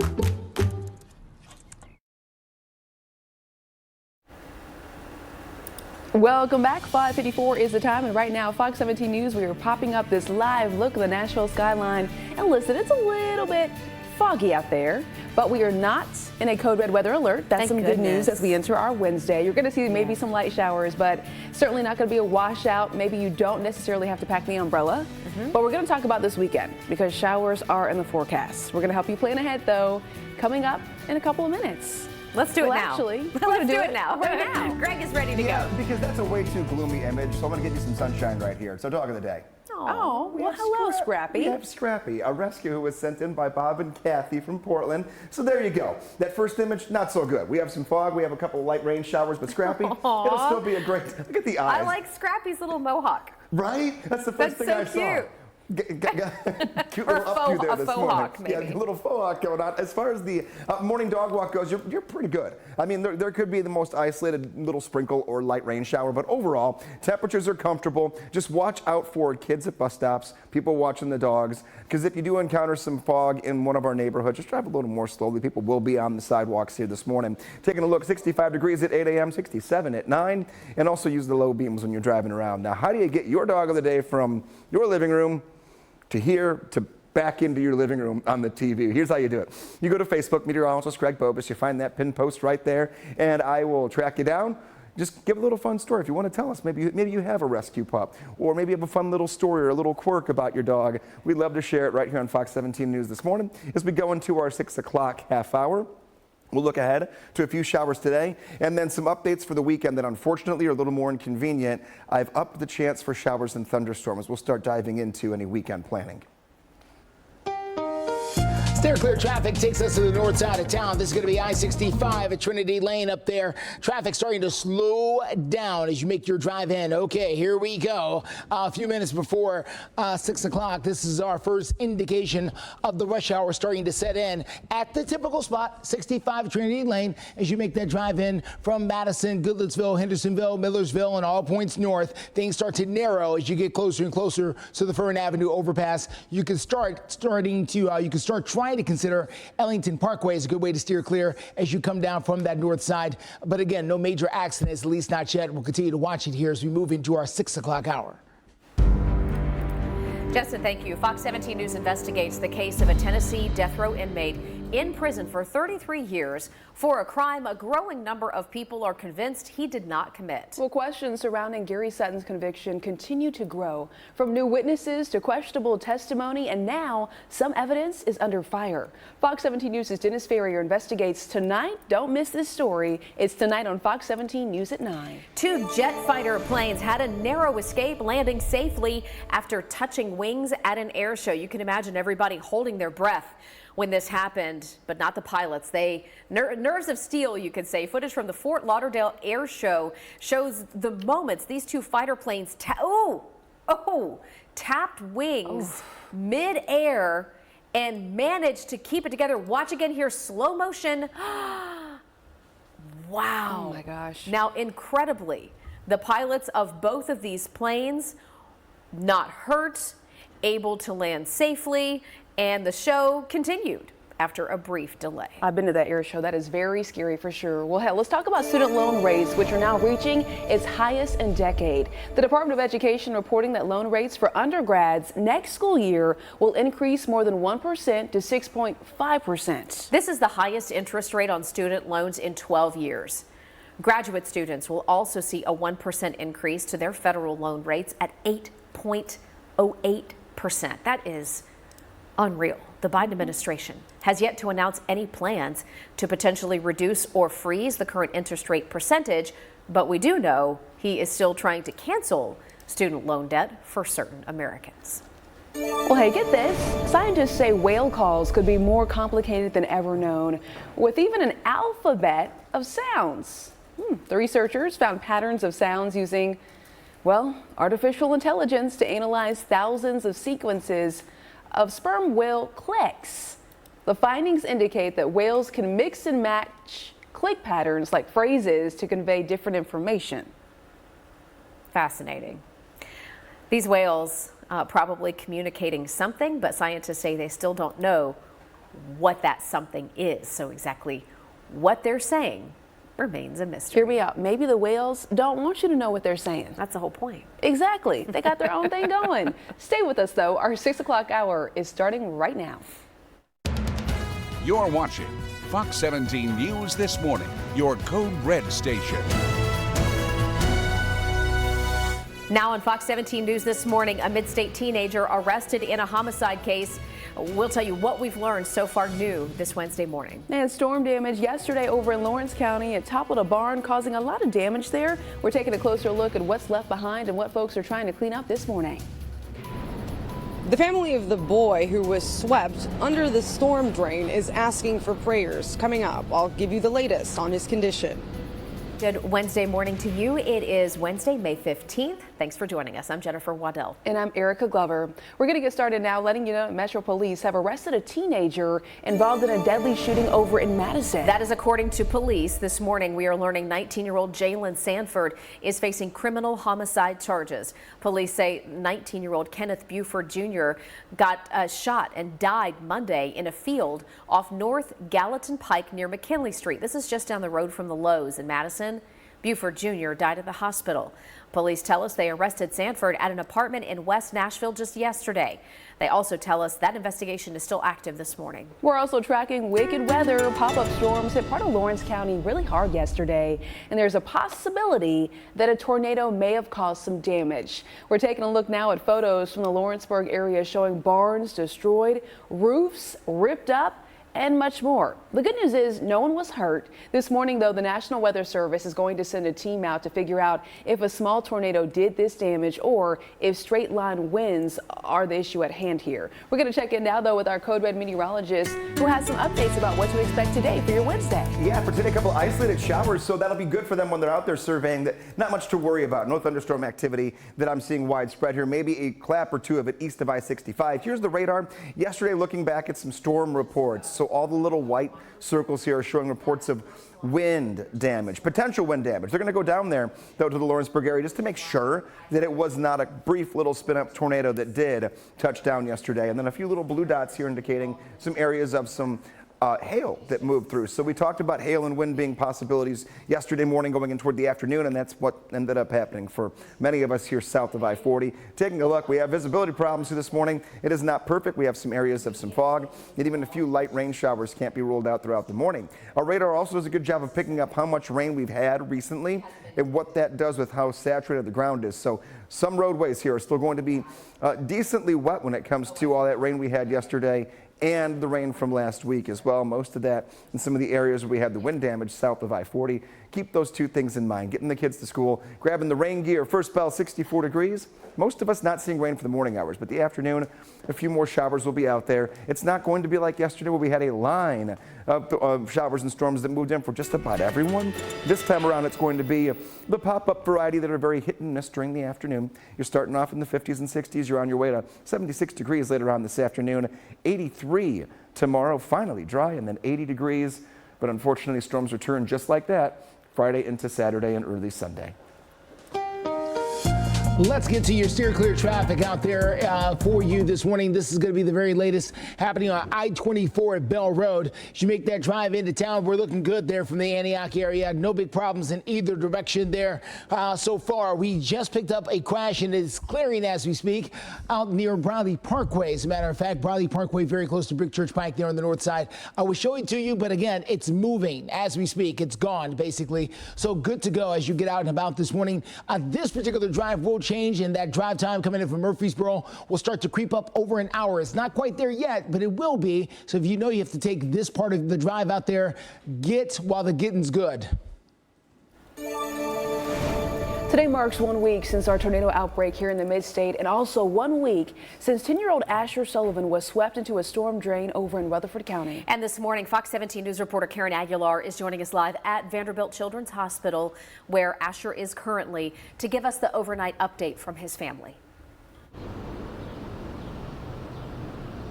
Good morning, Jen and Erica. I can't imagine the pain of Asher's family driving this road to go inside of Vanderbilt Children's Hospital to see their son laying in the hospital bed with severe brain damage and fighting for his life. At this time, his father, who is also director of Rutherford County Schools, Jimmy Sullivan, is asking for prayers. In a recent Facebook post, Sullivan outlined his son's condition. He says there is still swelling on his son's brain and has had some issues with his blood pressure, but is able to control his temperature. He says there are no negative changes and his pupils are showing more responses. Still holding out hope he will recover as any father would. Since Wednesday, Asher has been in the hospital after he fell into that storm drain and was swept under neighborhood streets from the storms. Asher is still on life support and will continue to keep you updated on his condition. Reporting live from the Vanderbilt Medical Center, Karen Aguilar, Fox 17 News, your Code Red station. Karen, thank you. In your community this Wednesday morning, Mayor Freddie O'Connell in Nashville laying out his plans for his first State of the Metro address. It was yesterday. The mayor says that he hopes big things are ahead for Nashville, especially when it comes to improvements to transit. Our Fox 17 photojournalist Kevin Mumphrey is over at City Hall, where the mayor is going to start trying to implement some of his proposals as long as, they all get approved. The mayor's plan, the biggest one, is taking the next step to get money for transit. He proposed a 50-cent increase to the sales tax for Davidson County, which would give Nashville the first dedicated funding bucket, if you will, specifically for transit. There was an independent audit that just signed off on the plan, so now City Council has to approve it and then put the proposal on the November ballot. Mayor O'Connell also putting transit front and center, giving a speech yesterday at the Nashville Fairgrounds in front of a WeGo bus. Some folks were pointing to that. His plan includes 86 miles of sidewalk improvements, 24/7 bus service, plus a big perk for drivers, he says. Thing that might help us all the most, upgrades to almost 600 traffic signals.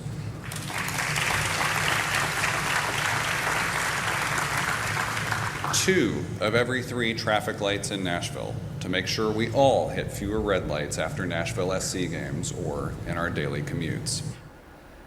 Now, besides highlighting transit, the mayor also focused on affordable housing. He says 45% of the homes in the first phase of the East Bank development will be considered affordable. That's about 700 units. We're going to work to find out what affordable looks like. What are we talking? Are we talking $900 a month for rent, or are we talking $1,900 a month for rent? It's a question we certainly want answered. We always want to know what you think about this. So over on our Fox Nashville X account, we're asking this question. Do you support Mayor Freddie O'Connell's plan to increase the sales tax to pay for transit improvements for Nashville? 79.7% of you all say no, you do not agree. 6:07 right now. The Metro Health Department says they have good news, making progress in. This Fox 17 This Morning newscast is sponsored by U.S. Pest Protection. 6:09 is the time. 18 months ago, the Metro Animal Control was in the middle of a crisis. Now, right here on Fox 17, we ran stories with headlines just like this. You can see Metro Animal Shelter overwhelmed with animals there. They had very low staff and their shelter was packed. Since then, they say they've been able to make a lot of corrections. They've been able to hire most of their positions. They do have 6 openings right now, and one of those openings is for a full-time veterinarian. They say they need a full-time vet in order to offer more spade neutering. Now, they also say that they're willing to raise the salary in order to find one. We actually just last month, through our board, changed the salary range for our vet because it is very hard to get shelter vets and vets in general. But hopefully that will increase our ability, and then we'll be able to do more in-house to some degree. So that will be helpful to help address that. But you're right, it is tough across the county and across a lot of communities right now. Now, the Metro Animal Control Center also says they want a brand new building that would help them as well so they can expand a little bit, but they know that is far into the future before they can get funding for that. Now, coming up in our 7 to 8 o'clock hours, the health director is going to speak on a very different topic. We're talking about the rise of STDs across the city of Nashville and nationwide, and the unique problem that they're running into. Well, the Biden administration has started efforts to approve a new $1 billion arms deal for Israel. 2 congressional sources confirmed the news yesterday. The State Department has started talking with the House Foreign Affairs as well as the Senate Foreign Relations committees about the possible sale. Now, at this point, there's no timeline for when Congress would officially be told about the sale, but the deal does need congressional approval for it to happen, and that could be a long process. The Biden administration recently paused the shipment of bombs to Israel, saying that the weapons should not be used in densely populated areas like the city of Rafah. We do have an update this morning of the deadly bus crash down in Florida that killed at least 8 farm workers. It happened yesterday and injured dozens more. Now, that driver of a pickup truck collided with a bus that is now being charged with driving under the influence. The Florida Highway Patrol says that Brian McLean Howard is now facing 8 counts of DUI manslaughter. No further details were given about him. About 40 other bus passengers were hurt in that crash, which happened early yesterday in north central Florida. Several are still in critical condition. Howard was also taken to the hospital with severe injuries. Coming up in your forecast, looking ahead to some fog and a few light rain showers for this morning. Fairly overcast over downtown. We'll take a look ahead to our one dry day between now and the end of the weekend. One stall to show you on Riley Parkway, Dickerson Pike. TDOT has come, they've seen, done what they can do, and moved on. We're going to tell you about some other areas of town coming up in a few. And a bold bank robbery. Know about flooding in advance. Download the free Fox 17 Code Red weather app. This Fox 17 This Morning newscast is sponsored by Sarah Chevrolet Buick GMC of Nashville. Welcome back. Talking about politics now. Former President Trump's criminal hush money trial is moving into day 18, and soon the defense is going to get to make a case. Mr. Trump, of course, as we've been talking about for weeks, charged with 34 counts of falsifying business records.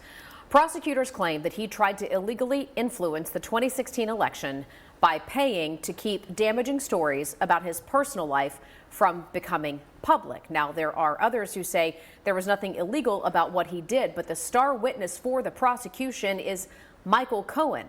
He's a former Trump attorney.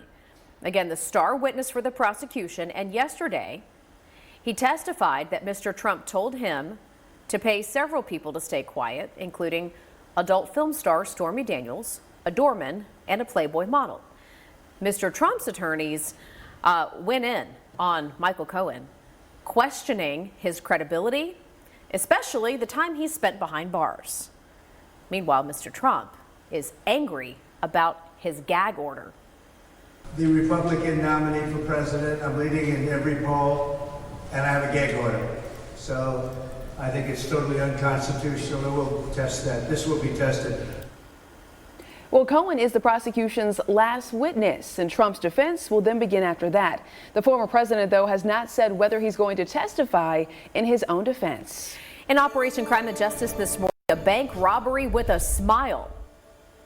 It happens without a holdup, without a weapon, and right under a teller's nose. Now, Murfreesboro police want you to be on the lookout for a fraudulent crime ring they say appears to be operating out of Alabama and targeting banks and unsuspecting victims. Look at this. Investigators say there are criminals like the one right here showing their faces on their fake IDs along with all of their victims' personal information to make fraudulent withdrawals. You're all good. That's your Endeavor savings account. So let me get that up there. It's called volleyball. Is all large going to be okay? Do you want me to break some up? Yeah, that's fine. Okay. If you need them, there should be envelopes on your machine as well. Yeah, okay. Thank you. Not a problem. You want me to grab you a receipt? No, that's okay. Thank you very much. You have a good one. You too.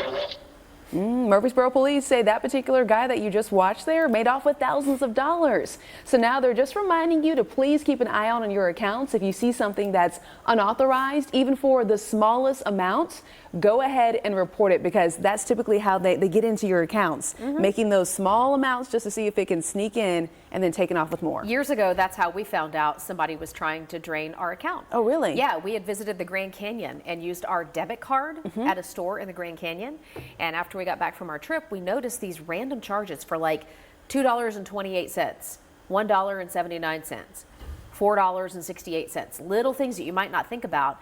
We called our bank and they said, yeah, absolutely, your card got phished essentially when you scanned it at a store, and they pulled all your data, and they do those little taps, and once that goes unnoticed, then they wipe you clean. Good for you for watching out. Also, take a look at this. Our Fox 17 News viewers, we love when y'all send us photos. Sherry sending us this photo of a rainbow. Goodness, over in Brentwood. She says the photo was taken yesterday, so we do want to shout you out and say thank you, Sherry. That looks like a perfect rainbow. It looks like something from a storybook, doesn't it? Truly. Great shot. Hey, if you have a good one you want us to share on the air, send it our way. You can email us, news@fox17.com. You can go to fox17.com, click the Chime In tab, and upload your pictures there. And as they come in, we'll be sharing them with you. Okay, so rainbows need rain. Are we going to have more rain today? We'll have a couple showers. I have to reference, though, and give kudos to our producer for the bottom. Their rainbow connection. All I'm thinking about is Kermit the Frog here this morning. And now, oh my God. You know exactly what I mean. If you're not singing it in your head, you're not my friend. What a classic. But Erica, to your point, we had to have the rain to get the rainbow, and now we're going to have a few more rain showers this morning, but not the heavier rain followed by immediate sun like yesterday, like you need. And you also need to have that at the perfect time of the day, late in the day. Everything came together for that today.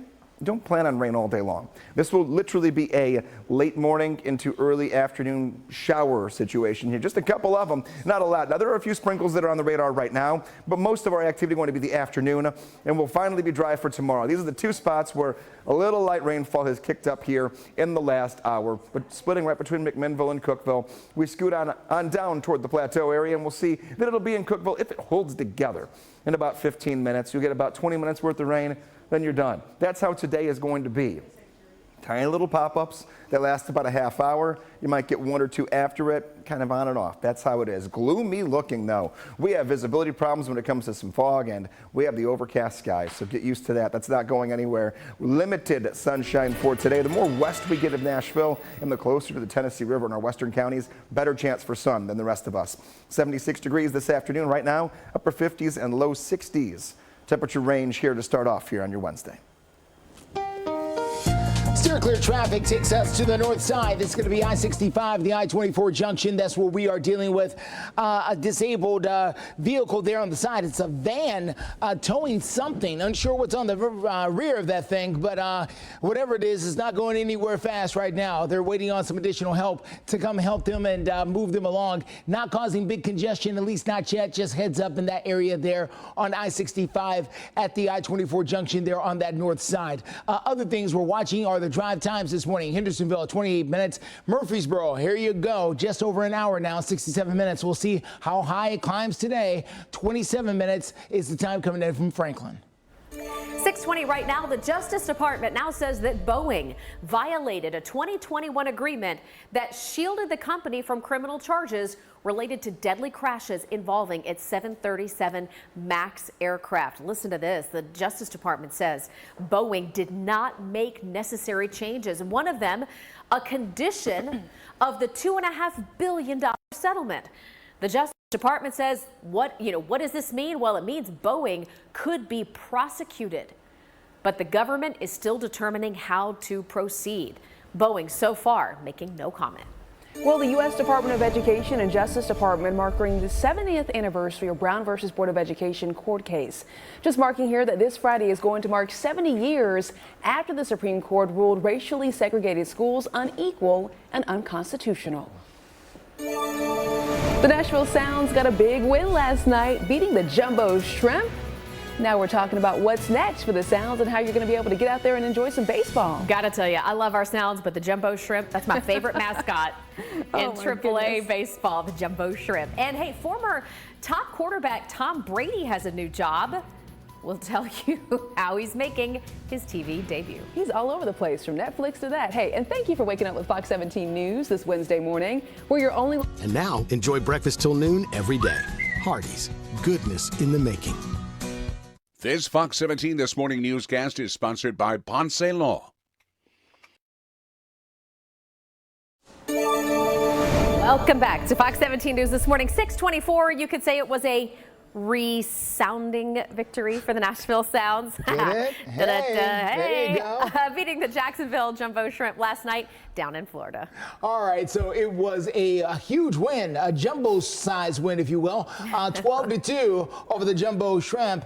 It featured 3 multi-run home runs there for the Nashville Sounds. The second game of the series happening again down there in Jacksonville. Early start, 11 o'clock, well, 12 Central, 12 Eastern rather, but 11 o'clock for us here in Nashville. That Jumbo Shrimp mascot just cracks me up every time I see it. They get more and more creative all the time. Yeah, they do. Hey, let's continue our sports stories right now. Former NFL quarterback and 7-time Super Bowl champ making his way as a sports analyst. And you can watch him right here on Fox. We're talking about Tom Brady. He will be making his broadcast debut during the NFL's Week 1 game coming up here on September the 8th. That is when the Cleveland Browns are set to take on the Dallas Cowboys. Aha. Brady replacing Fox's former lead football analyst Greg Olson just last year. Was it last year that... Yeah. Why does it seem like forever ago? It seems like longer than that, but it was just last year when he fully retired from the league, though. So I feel like he had been retiring for a long time. Well, because he did retire, and then he came back, and then he switched teams and won another Super Bowl. And now he's on TV. By the way, is nobody surprised by this, right? No, this was kind of always the plan. Now the question is, will he be any good at it? You know what? I'm thinking back to when the Cowboys quarterback first started. Troy Aikman. Or Tony Romo. And then Tony Romo. Yeah, both of them. So both of them had a little rough transition, you could say. It depends. Hey, listen, when it comes to this kind of thing, beauty's in the eye of the beholder. Some people really like Tony Romo calling out the plays before they actually snapped the ball. Some people liked it. I mean, so it depends on. We'll see what Tom does. I guess he'll have his own style, right? Yes. Yeah. Well, you would think, and I'm sure he's working on it, whatever it is. Crafting it. Okay. All right, and as just mentioned, you'll be able to see him right here on Fox during our sports coverage. All right, quick weather check-in for you. Out the door this morning, looking to be cloudy, maybe a little spotty rain shower here and there, and perhaps some fog. 7 o'clock, 64 degrees, and yes, could see that fog. 65 and 67 as we warm up through the morning.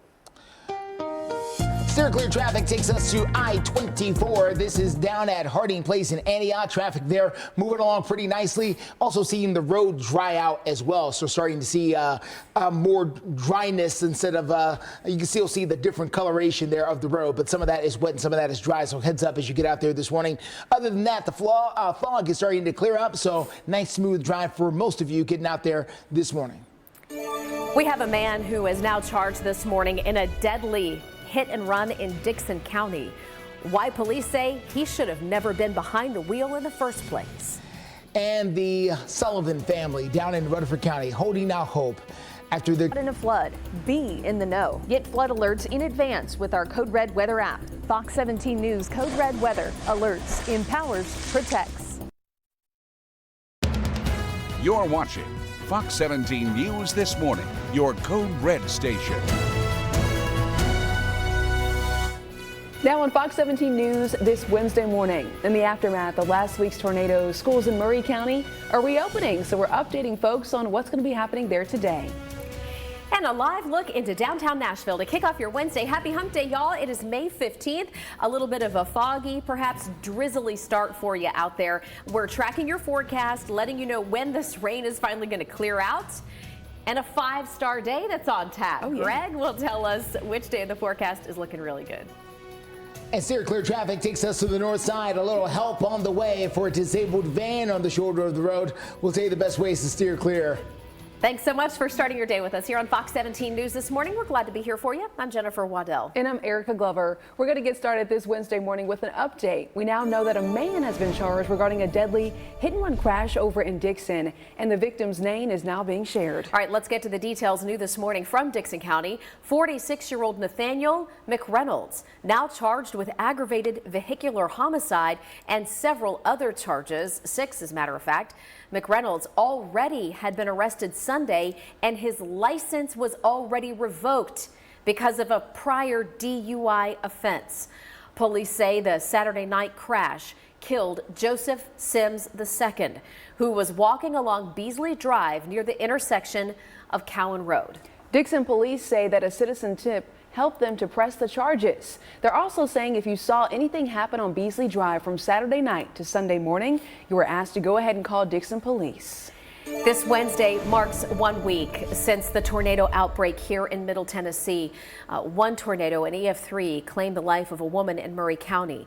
In Rutherford County, we had a 10-year-old little boy who was swept into his neighborhood drain system, ended up with severe damage to his lungs and brain damage as well. And his story has captivated folks around Tennessee. Oh, truly. Folks sending so many prayers to the family. Fox 17 News' Kieran Aguilar has the very latest now on what his father is saying, including an overnight update. His father is Rutherford County Schools Director Jimmy Sullivan, and he says that his son is still fighting for his life right here behind me at Vanderbilt Children's Hospital with severe brain damage from that accident. In a recent Facebook post, Sullivan outlined his son's condition. He says there is still swelling on his son's brain and has had some issues with his blood pressure, but is able to control his temperature. He says there are no negative changes and his pupils are showing more responses. Still holding out hope he will recover as any father would. Since Wednesday, Asher has been in the hospital after he fell into that storm drain and was swept under neighborhood streets from the storms. His father is asking for prayers, specifically that his son will be able to breathe again on his own and that the swelling in his brain subsides. We'll keep you updated on the latest of his son's condition. Reporting in front of the Vanderbilt Medical Center, Karen Aguilar, Fox 17 News, your Code Red station. Karen, thank you for that update. And we did want to remind you this morning, as part of our continuing coverage after that tornado outbreak, Murray County Schools back in session today. Now, this is a look at from our Fox 17 Sky Eye at all the damage there in Murray County, really just south of Spring Hill, north of Columbia. Again, school back in session today for Murray County Public Schools, and we'll continue to follow the cleanup efforts and the rebuilding live on Fox 17 News this morning. And talking about tornadoes, we have an update now on the number of tornadoes last week during everything that happened. We now know there is evidence of 2 more tornadoes that has been found over in Lincoln County. So I've circled Lincoln County right here behind me. That makes 5 tornadoes in Lincoln County alone, a total of 9 in the outbreak all in all. Those 5 all EF1 tornadoes with winds between 95 and 105 miles an hour. The strongest tornado, the EF3 over in Columbia, we told you this, it took a woman's life with winds of 140 miles per hour. We're going to check in now, though, for Wednesday's forecast with our Code Red meteorologist. Good morning, Greg. Good morning. A little fog out there, a couple of isolated rain showers, but nothing we can't handle, and no Code Red weather like yesterday. Easy day for us. Taking a look, this is the breakdown now, adding those additional 2 tornadoes to our list. We are now up to 9 confirmed tornadoes from last Wednesday into Thursday morning. 5 of those have been declared EF1s in Lincoln County. And then, of course, we have the EF3 that we're still reeling from out in Murray County as well. Here we go back home. Right now, 63 degrees. Not bad. Fairly overcast, and we've had areas of fog outside of downtown. That's been with us here since around 4 o'clock in the morning. What does everything mean weather-wise for any potential impact to the roadways? Well, we're going to keep it mild with the temperatures in the 50s and 60s. Still some areas of wet pavement, but no ponding, nothing like that out there so far this morning. The areas of patchy fog will be seen a little more in our neighborhoods and especially in the upper elevations. Keep that in mind as you're hitting the road here. Here's a look at a gloomy skyline. We'll take a look ahead to one sunny day between now and the end of the weekend, and we'll track a few pop-up showers that have developed here in the last 15 minutes, most of us starting off dry. All right, steer clear traffic. Let's get you out and about here this morning. A quick look here on the south and east side. This is going to be I-24 at Harding Place as you make that drive into town from Antioch this morning. A bit of a slow roll starting to develop there as you make that drive in. So heads up, you may want to consider using Murfreesboro Pike, Antioch Pike if you would like to try and steer clear because that drive time is getting a little bit long. Here's I-65 at 24. TDOT on the scene trying to help out this van towing something that couldn't go any further. Not causing big delays, just something for you to be aware of as you get out and about. Now to that drive time I was talking about. Murfreesboro is the one in particular I'm worried about here. 75 minutes on that drive. Yesterday got up to 85 minutes. We'll see how high it goes today. But right now, an hour and 15 minutes getting in from the borough to downtown Nashville. Justin, thank you. As some pro-Palestinian protests are coming to an end, demonstrators at Harvard say they got what they wanted. A closer look at that in minutes. And later this hour, a look at Mayor Freddie O'Connell's plans for Nashville and what could be on the ballot come November. And still to come on Fox 17 News this morning as we get into our 7 o'clock hour, we'll show you how Broadway is handling people who have had too much to drink and how that could soon be changing as a result of what happened to Riley Strain. Today, and let us start protecting what matters most. Your family. U.S. Best. You're watching Fox 17 WZTV Nashville. Fox 17 News following breaking news regarding international headlines. Ukraine's president announcing that he is postponing all upcoming foreign visits as his country faces a new Russian attack. This announcement comes the day after a Russian bomb attack on Kharkiv that hit more than 20 civilian targets. And the new attack marks the most significant border invasion since the war began. Meanwhile, U.S. Secretary of State Antony Blinken continuing his tour of Ukraine. He announced a $2 billion arms deal for the country, mostly from the package approved by Congress last month. Erica, thank you. One of the last college protests over the Israel-Hamas war is drawing to a close. We're talking about students at Harvard who are now taking down their tents after university officials agreed to hear them out. Now, this is about the school's endowment, and there are other questions about the Middle Eastern war as well. The protest group says in a statement that its encampment, quote, outlasted its utility with respect to our demands. Harvard agrees to retract the suspensions of more than 20 students and back down on discipline for more than 60 other students as well. 6 6:40 our time, taking a look toward lunchtime. Right now we're in the 50s and 60s this afternoon. It's going to be on an on and off shower basis if you can get outside and try to grab a bite to eat. I would just say plan on being indoors just in case, but most of our day is going to be dry. 72 at 11, 75 degrees will be your temperature at noon, and 76 at 1 p.m. Possibly a rumble of thunder, but mainly just going to be isolated on and off showers this morning toward the afternoon with tons of dry time between those showers. Taking a look, tomorrow's the only dry day we've got until Monday of next week. Friday into Saturday and early Sunday, rain and storm chances are both going to ramp up for us, so keep that in mind. It is now Curious Question time. There is a forest in Utah that is made up of a single tree. How big is the forest? 7 acres, 17 acres, 47 acres, or 107 acres. We'll have the answer for you coming up in the next look at your forecast. Steer clear traffic gets us out and about this morning to the north side. This is going to be I-65 and I-24. We had a slowdown here a little bit earlier because of a disabled tractor trailer. Van. It was towing something. So a van towing something, but they were able to get that out of the way now, and traffic is able to move by without any issues. We are seeing a bit of a slowdown coming from the south and east side, from Antioch and Rutherford County. We're going to take you there coming up here in the next few minutes. At 6:42 right now, a fresh start for this local pup who is now taking part in a contest that could win thousands of dollars for one of our shelters. The incredible transformation. Tonight at 7 on Fox 17. This Fox 17 This Morning newscast is sponsored by Matthews Nissan.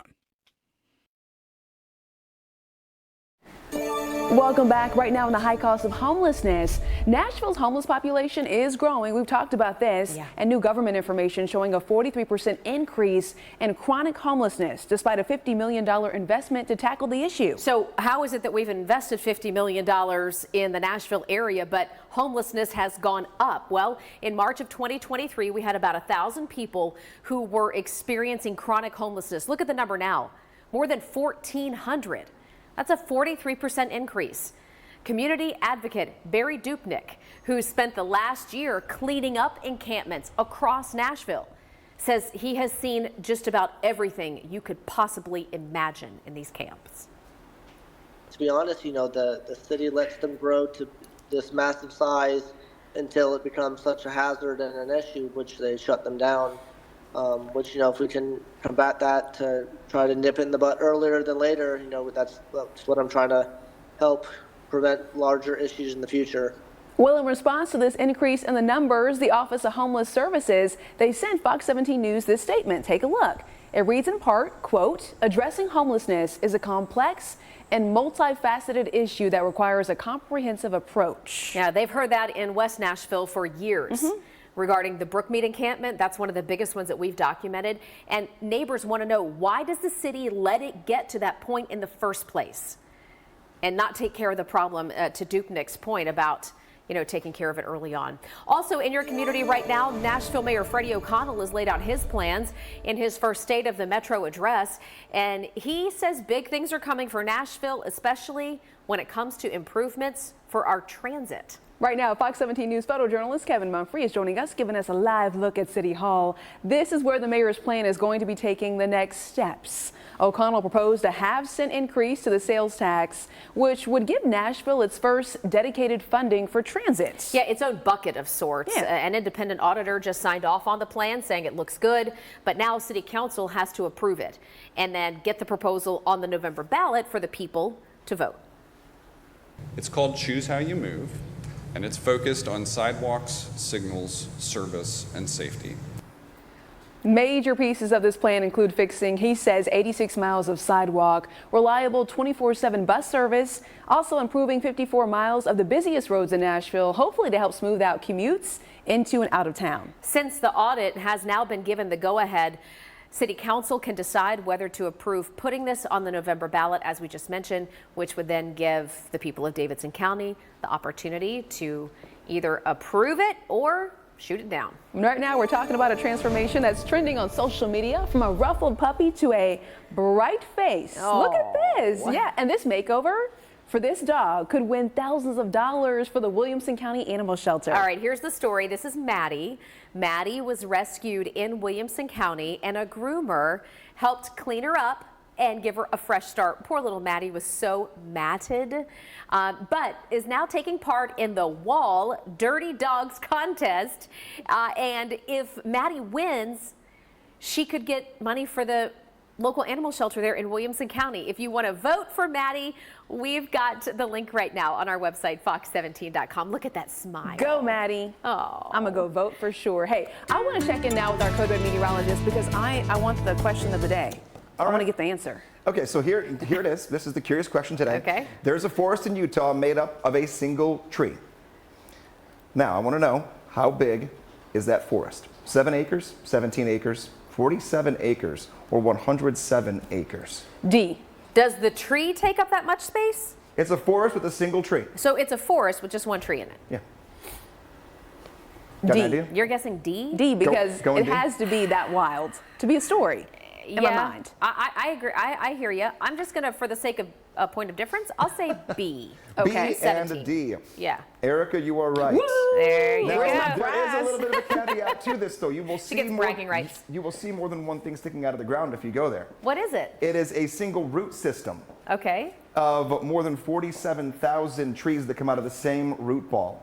Really? What's the Yeah. name of this park? It's in Utah. It is Utah's Fish Lake National Forest, and it's called the Trembling Giant, and they believe that it is to be about 1 million years old, this root ball. Wow. That trees keep growing from, so it's all the exact That's same fascinating. spot. There you go. Road Curious trip. question, and Erica gets a gold star for that one. There you go. Taking a look. Oh, let's meet another dog of the day here. We have Scrappy, who is also a rescue. Kind of the theme right here. Good morning for a dog walk. We have some isolated pockets of some patchy fog. You might catch a sprinkle or a light shower that'll pick up and die down real quick. No heavy rainfall today. Back to just a partly to mostly cloudy sky this afternoon, but temperatures will hold steadily in the 60s for a morning dog walk in the afternoon. Going to put us right to 76 degrees, some scattered showers. If you have a rumble to thunder, it will be just that. These cells that are going to develop are going to be very, very tiny. As always, we get our brand new look at Future Track going into 7 o'clock. So we'll detail your weekend and then any potential changes you need to know coming up before we get to 7 and work you through a new timeline of today, hour by hour at 7 o'clock. Weather Window, presented by the National Weather Desk. This early morning sun was spotted with a sundog to the left and the right in the Asheville area. Sundogs form when sunlight shines through ice crystals and high cirrus clouds. The light bends or refracts and forms the bright spots on the sides. These two resemble parentheses. In the Green Bay area, it was a hazy sunrise Monday due to drifting smoke from wildfires in Canada. For more content like this, like the National Weather Desk on Facebook. All right, everyone, steer clear traffic. Let's get you out and about to the action happening in Hermitage. We just picked this up a few seconds ago. I-40 at Central Pike. They're in Hermitage. A multi-car crash on the shoulder of the road. Metro Police in place. So is TDOT to deal with the aftermath of this. You can get by, but one lane is shut down, and that's going to cause you some problems. How big of a problem? Let's take you there. This is going to be Mount Juliet into downtown. 56 minutes right now. When we start this at 4 o'clock in the morning, the trip in from Mount Juliet with no traffic and looking fine is around 24 to 25 minutes. So double the time, more than double the time now coming in from Mount Juliet. 75 minutes coming in from Franklin. Still a nice 27 minutes in, 75 minutes from Murfreesboro. If you're listening, I just read the graphic wrong. 75 minutes in from Murfreesboro, 27 minutes in, much better time from Franklin. Justin, thank you. In health news now, hearing loss can have so many causes, from ages to infections to brain injuries. No matter what, if left untreated, health experts say hearing loss can dramatically alter your life. Fox 17 News' Chris Demio taking a closer look. Have you heard the news? With May marking National Speech Language Hearing Month, medical experts are sounding the alarm, warning how untreated hearing loss can lead to severe health and safety risks and how millions could be affected. Oftentimes, hearing loss happens gradually, but some common signs of hearing loss might include difficulty hearing in the presence of background noise, speech sounding muffled or mumbled, increased television volume, or even ringing in the ears. In the U.S. alone, nearly 29 million adults could benefit from using hearing aids, according to the National Institute on Deafness and Other Communication Disorders. Family members might suspect hearing loss in an older loved one. They might notice that their loved one is asking for a repetition, maybe they're misunderstanding speech information. Kayla Kirk, audiologist at The Ohio State University, says it's critical people are proactive about hearing loss. delayed treatment of hearing loss might lead to things like social isolation or even impact quality of life. According to data from the CDC, that isolation can increase people's risk for heart disease, stroke, depression, and an earlier death. Kirk says anyone with concerns should undergo a professional hearing evaluation. Treatment options for hearing loss might include things like medication, surgery, a hearing aid, or an implantable device like a cochlear implant. Meanwhile, the CDC also reports more than 5 million kids and teens ages 6 to 19 and roughly 26 million adults 20 to 69 have permanent hearing damage due to exposure to excessive noise. Health experts advise wearing earbuds or headphones if you'll be in loud places for long periods of time. Chris DeMeo, Fox News. Oh, Erica just made an interesting point. Well, she said, well, that circles back around to the current viral story of the baby at the Taylor Swift concert. Hey, check this out. Goslings on the move. A goose and that whole line of babies making their way in minutes. And coming up on Fox 17 News during our 7 o'clock hour, how Broadway handles people who have had too much to drink could very soon be changing after the death of Riley Strain. Right, so Fox 17 News investigator Kelly. For limited time, get a free adjustable base with any mattress purchase. Plus, get up to 50% off sleep bundles, starting at just $9.99. For better sleep and savings, shop Ashley today. Good morning and welcome into Fox 17 News this morning. It is 6:56. Happy Wednesday. May 15th, a live look from Metro Center. This is the camera that's mounted right on top of our studio, looking out toward the Titans practice facility. As we do that, quick reminder for you, we will find out the NFL schedule today. Yes. It's officially going to be released at 8 o'clock tonight, but we're expecting leaks before then. So we'll find out who the Titans will play and when coming up throughout the day. Meanwhile, check this out. We're showing you adult Canada goose leading what appears to be an endless stream of goslings. I mean, come on, they keep going and going and going. This is at a wildlife refuge over in Michigan. Well, that's just precious. The U.S. Fish and Wildlife Service says Canada geese have strong parental instincts and will often adopt orphaned or lost goslings. Oh. And look, here, they keep coming. They just keep coming. Like I said, she's not getting any sleep. Yeah, and they think that that's probably what happened with this mama goose, that the little, lost, wayward goslings picked up on her maternal instinct, and they said, we're following this one. That is really quite precious. I guess she has no say in the matter. No. Okay, come on. She's come like, on, wait, come on. Another one? Where'd you come from? Where'd you come from? Me? Okay. 10 more? At some point, you just stop losing count and just walk. That's every parent on a Friday night with teenagers. Where'd you come from? 7 more? All right. Take a look here at 6:57. Today's forecast, a little overcast for right now. A couple patches of fog that have actually been lifting here over the last hour since the sun came up. A shower or two this morning. If you catch a rumble of thunder, don't worry about it. We have no code red weather. And honestly, most of us aren't going to see any rain at all. If we get it, tiny little pop-up showers. Talking about rain, though, Friday into Saturday and even possibly Sunday morning. Some scattered rain showers and thunderstorms going to be in the forecast. Quite a bit of rain. We could get 1 to 2 inches of rain between now and the end of Saturday into Sunday morning. A little warmer, though. Temperatures back into the low to middle 80s for Saturday and Sunday. Morning temperatures will be in the 60s. Get the Fox 17 Code Red Weather app. It's going to be helpful here if you got weekend plans and you don't want to get rained on. Maybe you have to be outside. You want to just kind of check when those on and off thunderstorms are going to be rolling through. That's the best way to go about it. Right now, Fox 17 News, we were checking in on your Steer Clear traffic update, taking you to Hermitage. You can see here on the left-hand shoulder there, multiple police cars teed out on the scene of a crash there, I-40 Central Pike. That's the area that we're talking about. So do give yourself a little bit of extra time. This is the incident that we're watching out for. And this does look to be inbound to Nashville. So if you are coming in this morning from Lebanon, especially, but even parts of like eastern Mount Juliet, yeah, for sure, brake check coming in there. If we need a detour, we'll get it to you. But right now, if if it's early enough and you wanted to, you could take Central Pike instead of getting on I-40 to avoid this backup. We'll get another check of your Steer Clear traffic coming up at the top of our 7 o'clock hour. Well, Fox 17 News is investigating the case of a Tennessee death row inmate in prison for 33 years for a crime a growing number of people are convinced he did not commit. This is the story of questions surrounding Gary Sutton's conviction. And those questions continue to grow. We have new witnesses.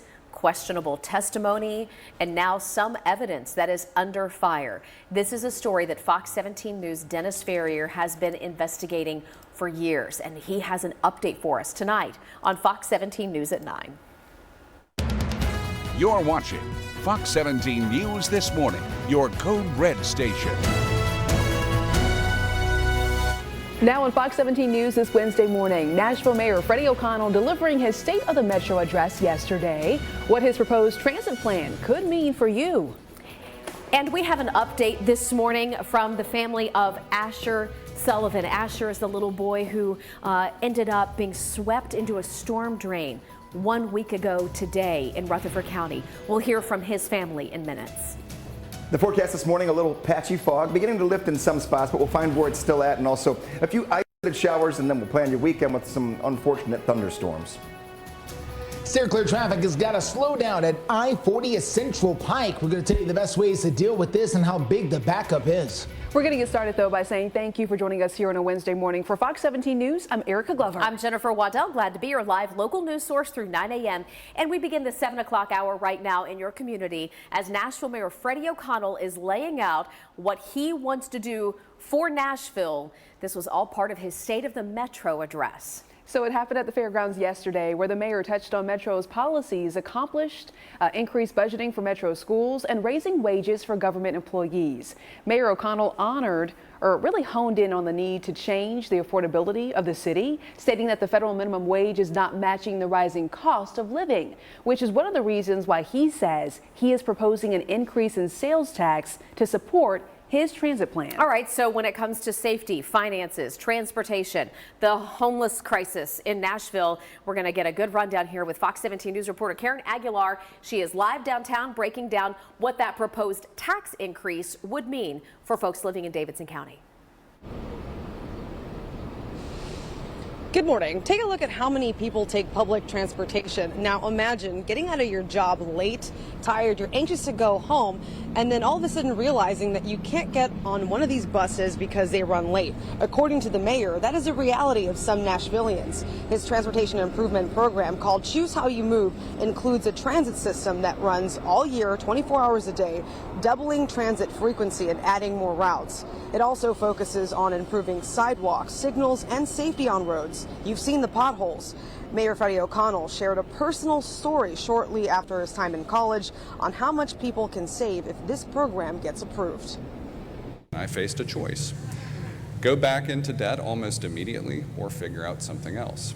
I bought a bike and figured out our transit system and learned how much money it's possible to save when you don't have a car note, car insurance, maintenance, fuel, and parking costs. For me, it was enough for a down payment on our house in Salem Town.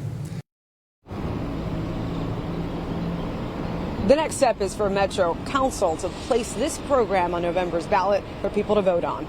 Reporting live in downtown, Karen Aguilar, Fox 17 News, your Code Red station.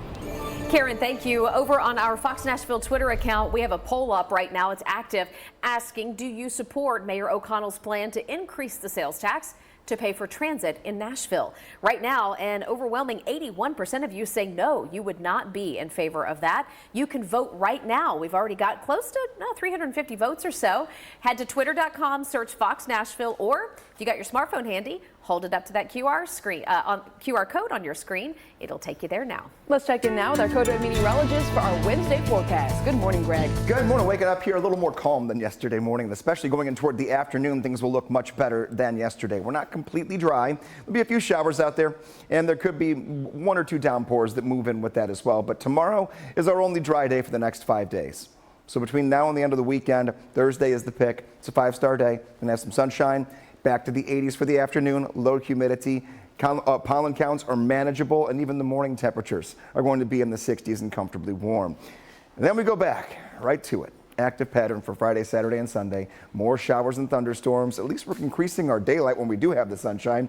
Today, we'll see a sunset of 7:47. Our sunset goes all the way to 8:07 by the first day of summer, which is going to be 14 hours and 37 minutes worth of daylight that day before we start seeing those minutes tick back going into the rest of summer. We have some new information here this morning, as well as Looking ahead, we have to look back to a survey done yesterday. 2 more EF1 tornadoes found in Lincoln County. That puts us to 9 total. 6 of them are EF1s. All 5 of the Lincoln County tornadoes have been to EF1 strength, meaning around 90 to 105 mile per hour wind speeds with those tornadoes.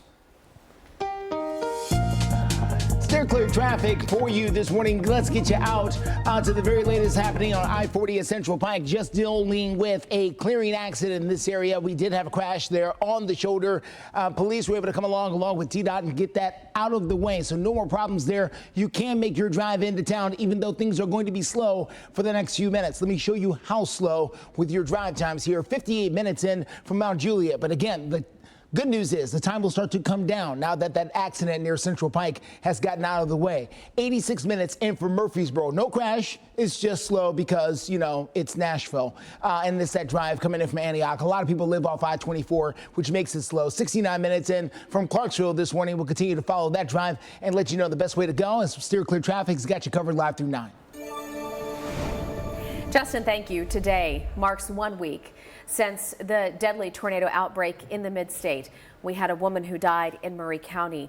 And even though we did not have a tornado in Rutherford County, we did have a lot of water flooding in that community. And it was on this day a week ago that a 10-year-old little boy named Asher Sullivan got swept into a storm drain from those severe storms and the flooding. And we understand that Asher is currently being treated over at Vanderbilt Medical Center. We were there earlier this morning. Asher's father, Rutherford County Schools Director Dr. Jimmy Sullivan, sharing an update on his son's condition last night, saying that his son's brain is severely damaged, but also writing that, quote, they were going to love and cherish any version of Asher that we are blessed to keep if that is what's best for Asher. We are continuing to update this story and share the family's comments over on our website, fox17.com. Yeah, and they continue to ask people to just pray Absolutely. for this little boy.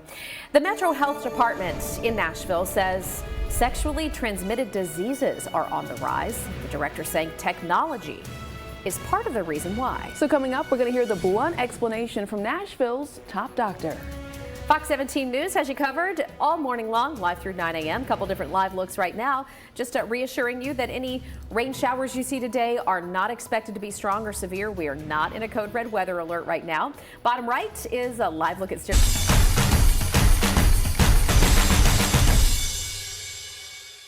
This Fox 17 This Morning newscast is sponsored by Tennessee Home Buyers. 7:09 is the time. Several years ago, the CDC issued a report that said that the city of Nashville has seen an increase in STDs, syphilis in particular.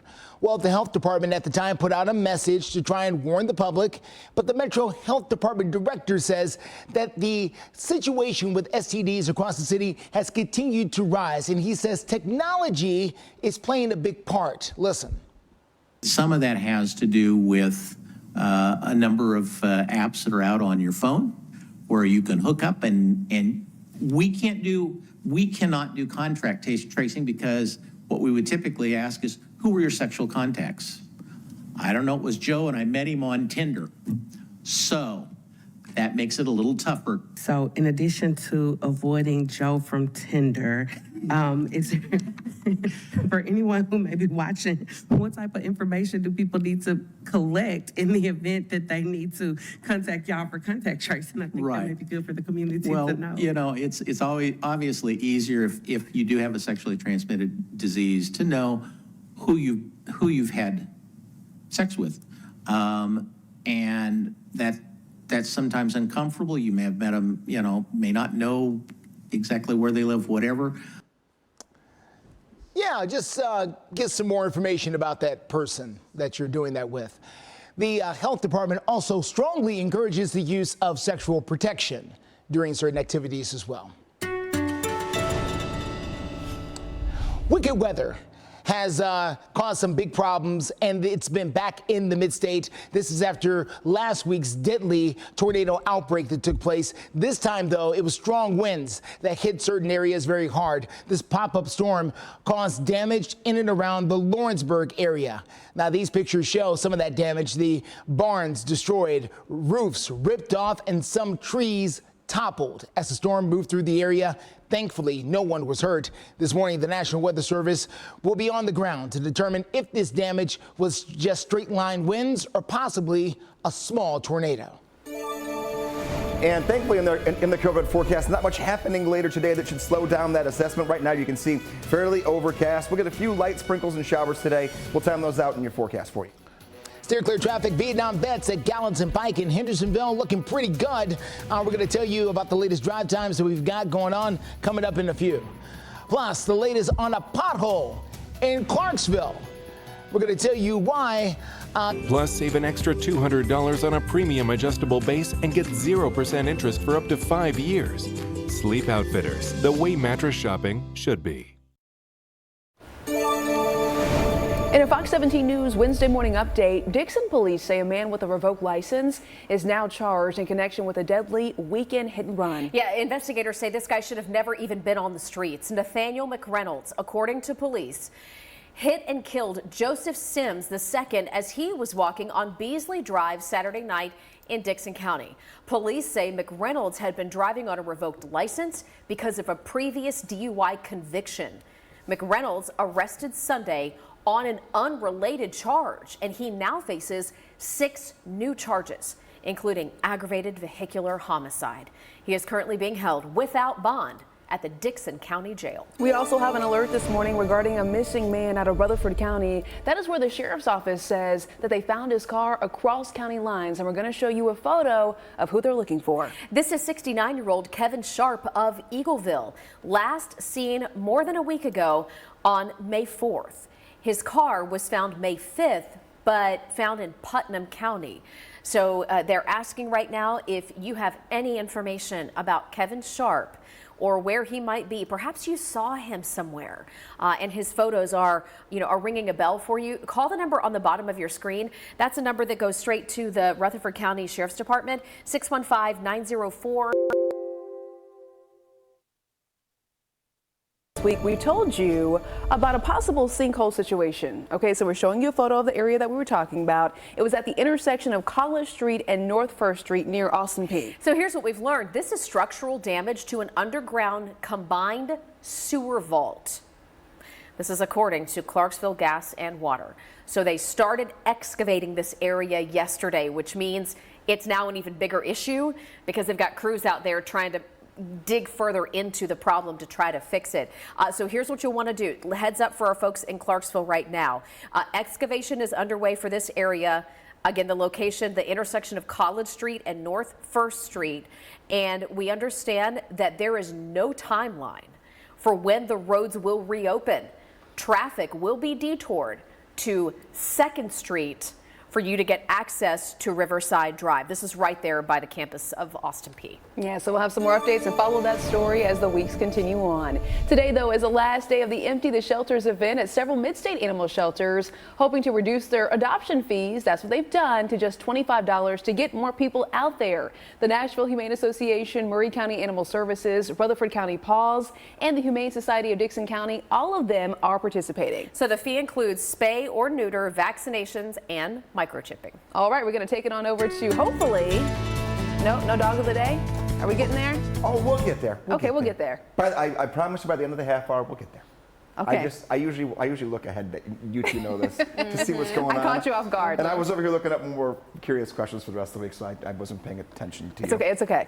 But I promise you'll get a dog of the day coming up soon. Right now, though, it's not going to be one of those days where, oh, yesterday was miserable. Having to wipe the dog's paws every time you go outside and come back in. They just stare at you and look at you like, why is this still a thing? It's been so many frequent days of showers and thunderstorms. Well, right now, not much happening. Fairly gloomy. Ooh, I found a couple little pop-up sprinkles. Take a look right here. Pulling just out of Trigg County here. Yeah, impressive. No, that's how the entire morning and afternoon are going to be very easy to handle and to manage here. And we have a couple that have popped up out toward the Cumberland Plateau as well. No thunder or lightning, but you might have to run the windshield wipers one time. It's that type of rain coming down for us here this morning. East of Cookeville out toward the Monterey area, right along I-40, but this is all we've got to talk about this morning when it comes to rain. We're all clear for code red. And taking a look, afternoon showers and storms going to be in the forecast for us, but they will be very tiny, just like what you just saw on the map. Maybe enough of a punch to give us a thunderstorm, but not really buying into it. Just run-of-the-mill rain is more likely than anything else. And taking a look downtown, 64 degrees. We're really trying to break up the overcast, but not a whole lot of sun for us today in the forecast. Good news is that the visibility is getting better. Foggy areas have gone away very quickly here in most spots since the sun came up. Now we're mild, mainly dry. A little wet pavement from yesterday still in a few spots, but nothing we can't handle. I'm going to give it a green light when it comes to the weather influence on our traffic this morning. And the 7-day forecast will go from the 50s and 60s that are on the right side of your screen all the way through 9 o'clock up to 76 later this afternoon. I want to focus on the 5 reasons why Thursday is a 5-star day coming up. We will meet our dog of the day the next time you see me, and then we'll also tackle your weekend. A lot coming your way. Still clear traffic takes us out to Murfreesboro. This is going to be I-24 at Joe B. Jackson Parkway. We are dealing with a crash that does have some injuries involved. We just saw an ambulance leave the scene here a short time ago. They stopped traffic entirely to make sure that ambulance had room to operate, but they've just reopened one lane here. Where is this, Justin? It's right at exit 84 as you make your way in from, say, Manchester into Murfreesboro there. I call this kind of Murfreesboro's front door if you make that drive in from south of the city into town here. This is kind of the first exit you can use to get into Murfreesboro, but that's where the situation is. Watch out for the workers here on the shoulder. They still get out into the road occasionally, like these guys right here. Looks like they're stopping traffic here because I think the fire truck is about to leave the scene and they want to make sure they have room. So the best way to steer clear of this is going through the city itself. You can try to use Highway 41 is the best way to steer clear at this point because it is going to slow you up until they move more of these emergency vehicles out of the way. Justin, thank you. Let's talk about sports because happening later today over at the Castle, SC is going to face, or SC, Nashville SC, facing Toronto FC at the Castle for Asian and Pacific Islander Heritage and 90s Night. Fox 17 News photojournalist Kevin Mumphrey has moved on over to Geodis Park this morning where we have a live look right now. API Nights will recognize and celebrate several Asian American and Pacific Islander community groups. They'll have performances from different artists and so much more. There's also a pre-match concert for 90s Night. The band performing tonight in honor of the 90s is Alien Ant Farm. Okay. You might remember their rendition of Smooth Criminal. I don't. Oh, I do. All right. You do? Oh, yeah. Okay, so Alien Ant Farm is the pre-match concert tonight at Geodis Park. Hopefully the weather cooperates. Coming up with base sets. Plus, get a $300 instant gift with select sets and 50 months no interest, no down payment. The Memorial Day mattress sale now at American Signature Furniture. We're following some more breaking news this Wednesday morning. China is responding to President Joe Biden's announcement increasing tariffs of $18 billion when it comes to Chinese imports. Well, China's foreign ministry spokesperson telling reporters the country will, quote, take all necessary actions to protect its legitimate rights. President Biden, meanwhile, says Chinese government subsidies gives its companies an unfair advantage in global trade. China says the U.S. is trampling on the principles of a market economy, calling the announcement, quote, a naked act of bullying. 724 in the high cost of homelessness. Nashville's population is growing, but so is the homeless population as well. As new government data shows, 43% have seen an increase in chronic homelessness. This is despite a $50 million investment to try and tackle the issue. Right, so that $50 million, what's it doing if we have a 43% increase? Look at the number on your screen. That was the number of chronically homeless people in March of last year. Right now, look at the new number. More than 1,400. Again, a 43% increase in 1 year, despite the fact that Nashville has ponied up $50 million to try to fix the problem. Let's think back to Brookmead Park. West Nashville that we've been documenting for years. Well, the Department of Homeless Services telling Fox 17 News in a statement, reading in part, Addressing homelessness is a complex and multifaceted issue that requires a comprehensive approach. Now, there are community leaders, activists, and neighbors who say the city needs to be doing more on the front end of the problem so it doesn't get to this point. Yeah, the problem is a lot of people don't agree about what to do. Everybody agrees something needs to be done. Now, what that something is something entirely different, and that's what the debate seems to be about all the time. Do we spend more money on drug prevention, finding homes, making homes more affordable, finding jobs for people with low skill? There's a lot of different ways to go about this. So we'll continue to follow it as we always have here on Fox 17 News. We're also following the weather. Greg Boba standing by. That we are, and as promised, your dog of the day here. I did not forget about you, Scrappy, sent in by Bob and Kathy from Portland. And the forecast will be given by 4 Extra Paws here today. Let's get a treat and get you a walk. Scrappy, taking a look here. Scrappy is a rescue. Thank you for that photo. Taking a look at the dog walking forecast. Good looking morning compared to yesterday. Much better. We had some fog earlier. That has gone away. Now we're just talking about a fairly overcast sky. Temperatures in the mid to upper 60s will eventually hit 70 right near 10, 11 o'clock this morning. A few isolated showers are going to be out there. Best way to get around them is just have the Code Red weather app and just pop it open. Take a look at the radar, and if you got to wait 10 minutes, you got to wait 10 minutes. That's how today is going to be. Very sporadic, tiny little showers on the radar for you. You can always send in your dog of the day. Meteorologist Greg Bobus on Facebook. Find that pinned post. This weekend, a sneak peek to what I'm really going to dive into next half hour. 82 on Saturday. Sunday will be at 85. I've increased rain chances. We'll work you through that increase and which day is most likely.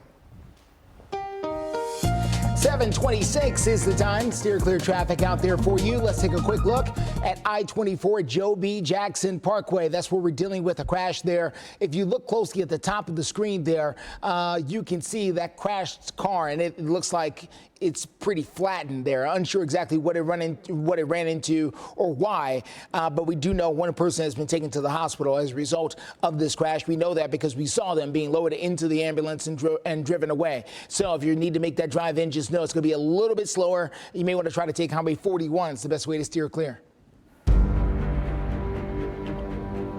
Fox 17 News investigates the case of a Tennessee death row inmate that a growing number of people are convinced has been wrongly imprisoned.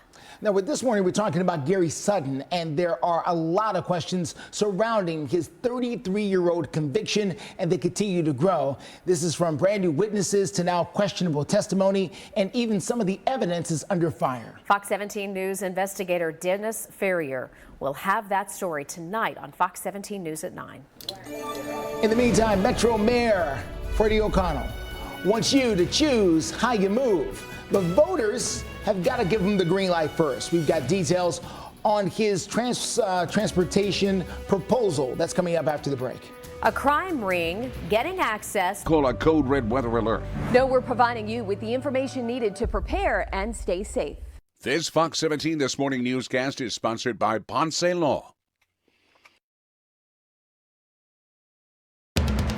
You're watching Fox 17 News This Morning, your Code Red station.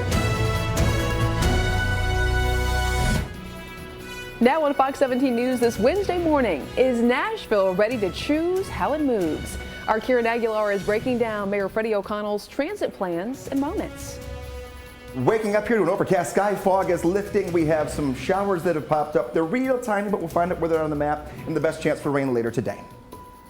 I-24 Joe B. Jackson Parkway. We're dealing with a crash in that area. We'll tell you the best ways to steer clear.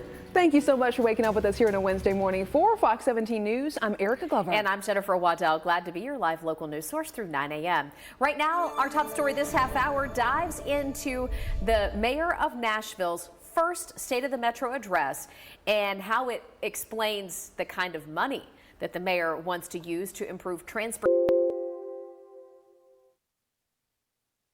Mayor O'Connell is to get the voters to approve an increase in the sales tax. Fox 17 News' Kieran Aguilar is live downtown to tell us how this could impact all of us. Good morning, Kieran. Good morning. Mayor Freddie O'Connell says improving transportation, for example, buses that come by a station like the one that you see right behind me, can not only make things more affordable, but change lives so people can get home to their families at all hours of the day if they run very often. His transportation improvement program called Choose How You Move includes a transit system that runs all year, 24 hours a day, doubling transit frequency and adding more routes. It also focuses on improving sidewalks, signals, and safety on roads. You've seen the potholes. Mayor Freddie O'Connell explains why getting this program approved matters. More people deserve the opportunity I had for a pathway to financial empowerment. More people deserve to have an option to get home on the bus when their late shift ends sometime after midnight. That's worth applauding for. More people deserve to come to the fairgrounds without fighting traffic just to fight for a parking space. More people deserve to walk to the schools and small businesses around the corner without being in a ditch or on a shoulder. And more people deserve to catch green lights more often when there's no traffic coming the other way. The next step is for Metro Council to place this program on November's ballot for people to vote on. Reporting live in downtown, Karen Aguilar, Fox 17 News, your Code Red station. Karen, thank you. At 7:33 right now. Metro's education budget, also a hot topic when it comes to the mayor's State of Metro address. This was something that they really took a look at here. The mayor proposing an $18 million investment into funding for Metro public schools, allocating that money toward textbooks, school nurses, summer learning, and more. The mayor says that since federal funding is coming to an end, the money that would come from Nashville would, and I quote, provide a bridge to continue those services. What he's referencing is last year's push in the Tennessee's legislature to reject federal education funding. This Wednesday morning, we are hearing more from Metro Police, who say a teenager is facing charges in Monday's deadly shooting over in Madison. We're now hearing that 19-year-old Jalen Sanford, police say, is charged with criminal homicide. Police also say Sanford shot 19-year-old Kenneth Buford Jr. in a field off North Gallatin Pike. That is right near the Lowe's in Madison. This was Monday. Buford Jr. died at the hospital, though. Sanford was arrested yesterday in West Nashville, and this investigation is ongoing. 7:34 is your time right now. Greg is here to give us the forecast, and we mentioned just a little while ago, we do have a 5-star day on tap. Yes, we do. It won't be today. Not today. Just give it one more. I mean, this week's been a little bit rainy to start. We'll have a couple more showers today. Please take advantage of tomorrow in every way, whether it's getting the lawn mowed, whether it's just getting outside for a little bit, running errands, because rain moves back in Friday, Saturday, and Sunday. Mainly dry this morning. We have a couple little pop-up showers that have developed. They're really tiny on the radar here, really light rainfall. Afternoon, a few showers, maybe a weak thunderstorm, but we're finally dry tomorrow. Finally. We'll keep it all clear for Code Red, and we'll also get rid of all this. We'll have some sunshine tomorrow as well. So finally, a nice afternoon after a couple of long, gloomier days that we've had for a majority of the daylight hours. Taking a look. Yep, that's not moved in the last half hour. Little shower here right along the Trigg County line, right along the Kentucky state line, moving out in Middle Tennessee, and then taking a look out toward the Cumberland Plateau. These also haven't really moved. They pop up, they rain themselves out, and then you see a few more that develop. That's how today's going to be for us. In the forecast, you're waking up in the 50s and low 60s.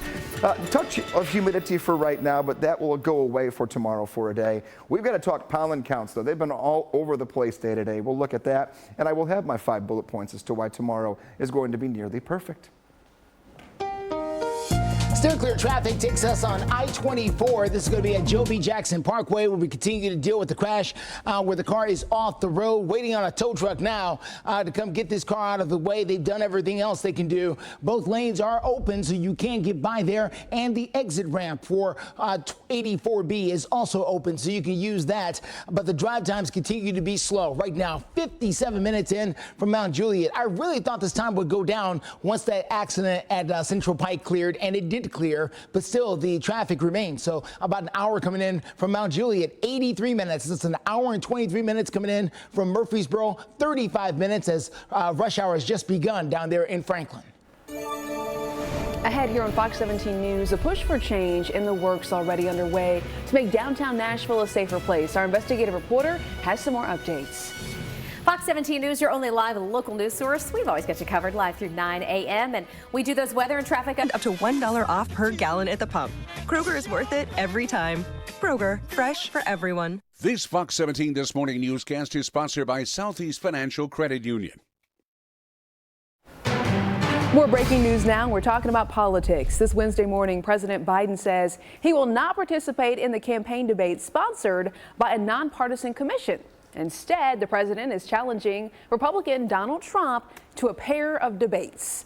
Biden said just this morning that Trump lost 2 debates to him back in 2020, and since then, he claims he has not shown up for a debate. Trump, though, has also taken issue with the debate commission, but has said he doesn't care who hosts the debates as long as they happen. 7:40, and tomorrow is going to be the best day in the forecast until we get into next week. Let's take a look at the 5 reasons why tomorrow's going to be a 5-star day. Mostly sunny for the afternoon. The only rain-free day in the forecast until at least next week. Back to the 80s for high temperatures, comfortable morning, and low humidity. We haven't had all 5 of these things together since the last weekend that we had, so we're working our way into one nice day. Not today, though. Today, gloomy. We had the fog earlier, and we do have a few showers that are going to continue to pop up, like the small ones I showed you a couple minutes ago. It's nothing to write home about. Just have an umbrella in case, and know you might have to use the windshield wipers. That's pretty much it. 2 p.m., most of our rain starts to pivot to the east of I-65 at that point, so if you're west of 65, you might even see a little bit of sunshine throughout the day, especially going in toward the afternoon. And then we clear everything out just in time for that great looking Thursday. Road conditions have improved overnight into this morning. Last night we still had some wet pavement from the showers and storms late yesterday. Now we're getting much more into a regular start to the day, which is at least good when it comes to any standing water that I'm seeing. Steer clear traffic out there for you. Let's get you to 741 and I-65 at Moore's Lane. This is down in Franklin. This is where we've seen some pretty tight traffic out there, especially if you're trying to make your way into town through Cool Springs. So heads up. Traffic is moving. However, it can be a bit slow. I think the last drive time we've got here from Franklin is around 37 minutes. So heads up in that area. We continue to follow the crash at I-24 at Joe B. Jackson Parkway. This is down in Rutherford County in Murfreesboro. Tow truck on the scene now to remove the leftovers of that crash. At 7:41 right now, Fox 17 News with an update this morning as the first flight of Boeing's Starliner back into space delayed again. This launch has been canceled twice now, and we have another delay. Yeah, Boeing engineers are pushing back the mission at least another week after workers found a small helium leak. Now, 2 NASA astronauts, Suni Williams as well as Butch Wilmore from Mount Juliet, a Mount Juliet native and a Tennessee Tech alum, are preparing for the Starliner's maiden voyage. They will spend a week in space and dock with the ISS, that's the International Space Station. Community advocates here at home and city leaders as well pushing for change to safety measures in Nashville. We'll show you what they're proposing to keep people safe next. And a Middle Tennessee couple welcomes in what they're calling a miracle. Pathfinders, nature novices, and outdoor explorers. Meet fellow fresh air followers in this idyllic urban oasis. Plan your trip at charlottesgotalot.com.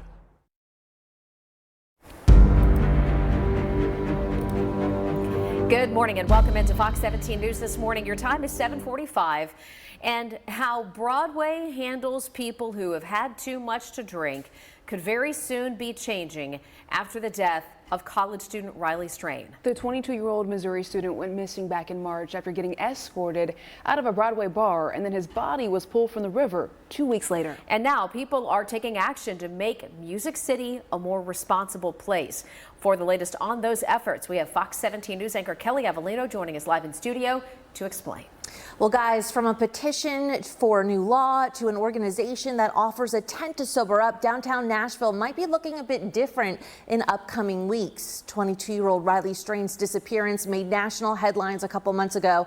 Metro Police saying his death was likely an accident. Riley's family believing foul play could have been at hand. Either way, we're all waiting for the results of an autopsy. But now, Nashville council member is aiming to bring on the volunteer group Red Frogs that helps people sober up, setting up a tent space downtown with water, phone chargers, and volunteers so no one is alone. We want to be that best friend that you never know that you needed and be able to get you home safely. Now, within weeks, Red Frogs could be a permanent fixture on weekends by downtown Broadway. There's also a push for a law in Riley's name to require bars to call rides for the people they cut off for drinking too much. And there's also a list of other upgrades slated for the riverfront. I've got that whole story coming up in our next hour. I'm Kelly Avellino for Fox 17 News, your Code Red station. A lot more updates to come, Kelly. Thank you. We do want to check in now for your Wednesday forecast. Folks want to know, is rain going to be in there? Also, you said 5-star Thursday. Yes. Heading our way. Yes, tomorrow's perfect. After that, oh, we're lowering the star We count. take the good with the bad. Yes. 1 star. Okay. Kind of. If you would not recommend. If you're Rotten Tomatoes, it wouldn't be that good. You wouldn't be giving it a high rating. Taking a look right now, we're trying to work through fog, which we've done for the most part in the Nashville area. I do want to point out one area where it's still a little more on the dense side. If you're in the Cumberland Plateau, you're seeing kind of everything going on right now. A couple of showers that are very light in nature, and also this little bullseye here, just north of Cookeville, getting out toward Livingston, where we do have some fog that is still lingering. We'll see that eventually get out of here once the temperature warms up a little bit. We're already seeing a few extra degrees here in the Nashville area, and that's really helped quickly deal with the fog. Let's talk pollen counts. The sniffles have been here on and off the last couple of weeks. We get those rainy periods, and we get a day or two worth of relief, and then when you do have just one dry day like a Thursday and a little bit of a breeze, you kick that pollen right back up. It's still tree and grass pollen is the biggest thing we have to watch out for. Don't wash the car. Just don't waste the money, don't waste the time. It's not worth it. I would say wait. If you really, really want to tomorrow, just have a clean ride for a day and a half, then you're okay on your Thursday. But Friday, showers and storms come right back in. Really, Thursday is the only dry day until Monday. And even after that, we go right back to a chance for a few showers on Tuesday. So extremely active, putting down some 1 to 2 inches of rain Friday into Saturday and Sunday. So even though the storms are going to stop early on Sunday, if you have outdoor plans, no, we're going to have wet grass, we're going to have wet pavement pretty much all day long, even if we get a few peaks of some sunshine. Nighttime temperatures across the board going to be in the 60s, and this is our last day in the 70s before a return to the 80s.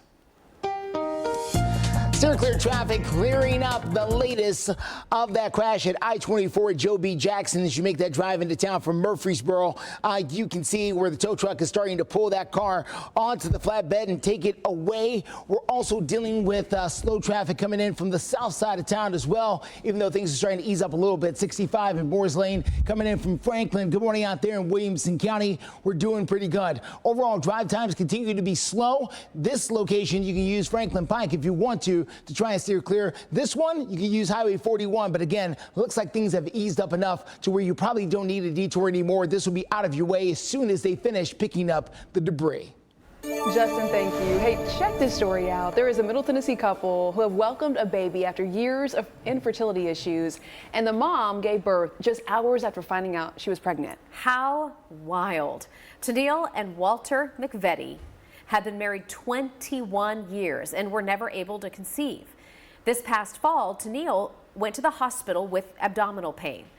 Well, she ended up giving birth to a baby. Aww. This little boy at just 25 weeks. Baby Daniel weighed just 2 pounds at birth and spent 30 days in the hospital before returning home. The McVettis say now that Daniel weighs 10 pounds, and he is their miracle baby. He's definitely growing. I mean, the guy, he's hungry all the time. He looks huge, but this is in comparison to a little, tyke that, his hand was just so small before, and now he just looks like he could just, start driving a car. He's hungry all the time. That is so relatable. I get that. Hey, they're now the parents of 7 children. Yeah, they adopted 6 daughters. They range from ages from a newborn, of course, to 16 years old. Wow. Definitely part of a bigger plan for their family. How about that? Hey, in Operation Crime and Justice this morning, Murfreesboro police say members of a well-rehearsed crime ring are taking thousands of dollars from innocent victims right here in the mid-state. Police are now looking for this man right here in this video. They say he's carrying a fake ID from Alabama that also pairs with his photo with all the victims' personal information. Okay, well, he walked into a Redstone Federal Credit Union in Murfreesboro, where police say he then committed fraud and identity theft. So police believe the man is operating with a bigger fraud ring out of Alabama. Police linked similar activity to a different man who you see right here, who they say also made multiple fraudulent withdrawals in the last month. Murfreesboro police say it's always a really good idea to keep a close eye on your accounts because sometimes criminals will commit test transactions for small amounts to see, if the payment goes ahead and gets through. Yeah, if you're paying attention. So immediately report any suspicious activity on your account.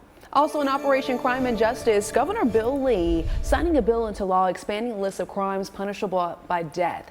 Starting on the 1st of July, we do understand, according to Bill Lee, that the death penalty is going to be used on the table for certain child rape cases. Right, it will be considered an option. In other words, Florida and Idaho have similar laws. There are some concerns that this might not withstand. In 2008, the Supreme Court struck down a similar law, calling it unconstitutional. Well, after the break, a Southern chef is making meals with a unique ingredient. Oh my goodness, cicadas. How he is preparing cicadas that he says are good enough to eat. I mean, they kind of look barbecued. Don't even. Thanks for waking up with us here every weekday morning. For a limited time, get a free adjustable base with any mattress purchase. Plus, get up to 50% off sleep bundles, starting at just $9.99. For better sleep and savings, shop Ashley today. Welcome back to Fox 17 News this morning. It is 7:55 and new this morning. The president of the newly revived Nashville Cats Arena football team will now serve as the interim commissioner of the Arena Football League. We're talking about Jeff Fisher. He helped bring the Cats back to Nashville for this season after a 16-year hiatus. Current NFL team owners voted unanimously to make Fisher the interim commissioner yesterday. Well, Fisher says, quote, "I'm honored the owners collectively have confidence in me to lead them." Okay, moving forward, the organization says they will move forward with their current 10-team league, including the Cats. A new schedule is set to be released soon, so we'll share some updates. So the AFL, Arena Football League. Hey, a stay-at-home dad is making a dinner menu out of food that he has been finding in his yard. Okay, Josh Wicker makes YouTube videos where he showcases popular dishes, but with cicadas, yes, cicadas, as the centerpiece. The stay-at-home chef, I cannot look at this. Okay, the stay-at-home chef treats, they have range the treats from pigs in a blanket, I can't even get my words out, to cicada pralines. Stop it. What? He says he got the idea when a viewer was commenting on his video about the life cycle of this year's cicadas. Let's listen. Someone had commented on it and said, "Hey, you should try eating some. You know, I hear people do that." And I said, okay. I don't think it's bravery. I think calling it brave takes away from what true bravery really is. I think what we are is curious. Do you hear the cicadas in the backyard? He has did. plenty to work with Yeah, there. he does. He hopes that his curiosity inspires others to see what they can find in their own backyards. And to that, sir, I say no. I'm not doing it. Not even once? Like you wouldn't even No. try it? No. Not even a tiny little bite? Absolutely not. Come on, you can do it. You could do that. No. Have you seen their eyes? Just don't look at it. Nasty little Don't buggers. look at it when you eat it. All right. Just close your eyes. Let's check in with Greg. I believe he has something he wants to say. Uh-oh, he's breaking out the bar stool. This is a new segment called Greg Talks. Okay, when we're going to show you stuff like that, next time we'll let you know. Because the last thing we need is a cicada on a blanket when you're eating your cereal at 8 o'clock in the morning. That did look a little whether or weird. not you're for it or against it, that's my personal apology because now I'm not even hungry anymore. But this might be one thing you want to know. When can you go out and get a bite to eat that hopefully isn't a cicada? For the weekend, 82 on Saturday, 85 on Sunday. More storms are going to be on Sunday, but the majority of hours worth of thunderstorm activity will be on Saturday. So waking up all throughout the day on your Saturday, the chance for a few showers and storms are going to be there. Really early in the day on Sunday is the time we have to watch out a little more carefully. By the end of the day, storms move out, and then Monday trending dry. To keep track of everything, you got it right in your pocket, your cell phone, or just right there in your hand. Go ahead and scan that QR code. Go to the App Store, the Google Play Store, all good places to go to have the radar with you when you're on the go. Also, good places to go to submit your dog of the day. We've already met today. You can go to Facebook, meteorologist Greg Bobus, pin post at the top. Really easy, and that's how you get your four-legged friends here. Also, whenever we have any breaking weather, X pages for myself, Katie Morgan and Brett Luna. That's where you want to go. Your breaking weather is going to always be on our twitter.com pages for you. And as we go into our 8 o'clock half hour, we're going to take a look at a 7-day forecast. It does have more showers and storms ahead. We'll find the one picture perfect day squeezed between many of these storms. And then we'll look at future track for today and plan a couple of showers. Steer clear traffic takes us to I-65 at Trinity Lane there on the north side. You can get by with that traffic up there. It's just going to be a little bit slow. Typical congestion for this time of the day. You can use Ellington Parkway as a good way to steer clear of anything traveling there from that north side. The other thing we're following, of course, is that crash that was on I-24 Joe B. Jackson Parkway. Still a few vehicles out there, but nothing on the road anymore. They've reset the cameras, so we're good to go coming in from Rutherford County. Justin, thank you. Take a look at this. A group of Metro Nashville officers is in our nation's capital this week to honor fellow officers who have died in service. Metro Police sharing these photos on their social media platforms. They say the department's drill and ceremony team is over in Washington, joining their counterparts from across the country during National Police Week. Now, among their duties is standing watch over at the National Law Enforcement Officers Memorial. Heading over to Fox17.com real quick. Let's see what's trending this hour. The #1 story is we just brought you the miracle baby born right here in Middle Tennessee. We've got several other trending stories for you to look at anytime. We've got you covered 24/7 at Fox17.com.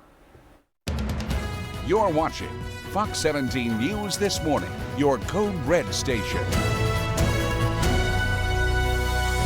Now on Fox 17 News this Wednesday morning, Nashville Mayor Freddie O'Connell has a plan for the future of Nashville, he says. We're going to talk about how a tax increase could be connected to better transit.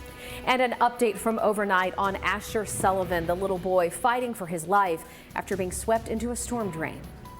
A few showers for today and then storm chances increase going into the weekend. Unfortunately, many hours worth of potential thunderstorms that we'll look at coming up in your forecast. All right, but a 5-star Thursday on tap. Thank you so much for waking up with us here, though, on a Wednesday morning for Fox 17 News. I'm Erica Glover. I'm Jennifer Waddell. Glad to be here for you, your live local news source through 9 a.m. We got a live look into downtown this morning, a little hazy, kind of foggy and misty.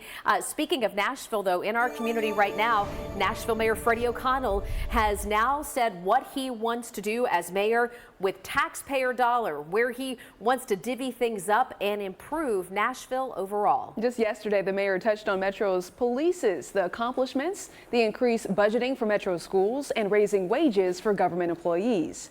Mayor O'Connell honed in on the need for change and affordability of the city, stating that the federal minimum wage is not matching the rising cost of living, which he says is one of the reasons why he's proposing an increase in sales taxes to support his transit plan. Okay, so new this morning, we're breaking down all the details, the ins and outs of this plan with Fox 17 News' Karen Aguilar. She is live downtown. Good morning. Dozens, if not hundreds of people rely on public transportation every single day. But I want you to imagine getting out of your job late, you're tired, you're anxious to get home, and then suddenly realizing that you can't get onto one of these buses because they just don't run very often. According to the mayor, that is a reality of some Nashvillians. His transportation improvement program called Choose How You Move includes a transit system that runs all year, 24 hours a day, doubling transit frequency and adding more routes. It also focuses on improving sidewalks, signals, and safety on roads. You've seen the potholes. Mayor Freddie O'Connell shared a personal story shortly after his time in college on how much people can save if this program gets approved. I faced a choice.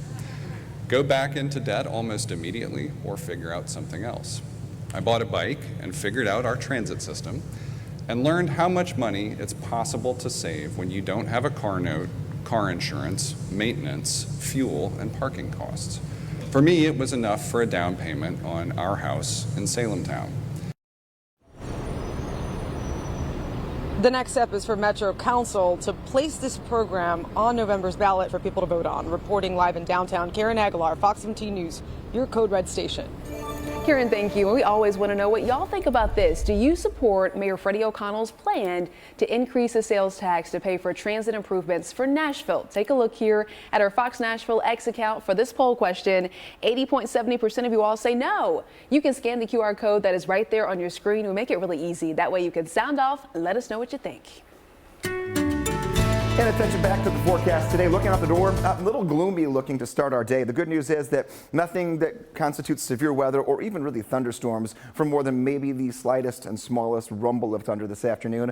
Mainly just a few showers for today. Erica alluded to it a few minutes ago. And yes, we have a 5-star day for Thursday. 5 great reasons why it's a nearly perfect day, which we need because going into the weekend, storms come back. Chance for storms on Friday, Saturday, and Sunday, unfortunately. We're not seeing that later daylight here as often as we might want to because the sun just hasn't really been out. But taking a look tonight, 7:47 will be our sunset.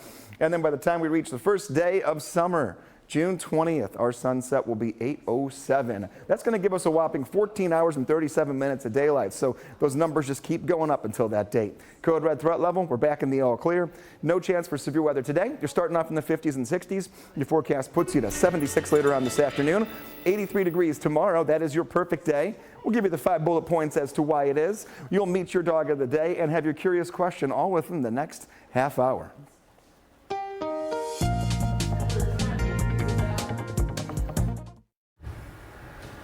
Everybody, steer clear traffic gets us out to I-65 at Trinity Lane. There on the north side of town. You can see how traffic is moving along there pretty well, despite the fact we are getting a little bit of backup there on that north side of town, but not causing huge delays, at least not yet. Coming in, just typical drive times there, around 40 minutes or so coming in from Hendersonville. Here's a look at I-40 near Donaldson Pike out near the airport.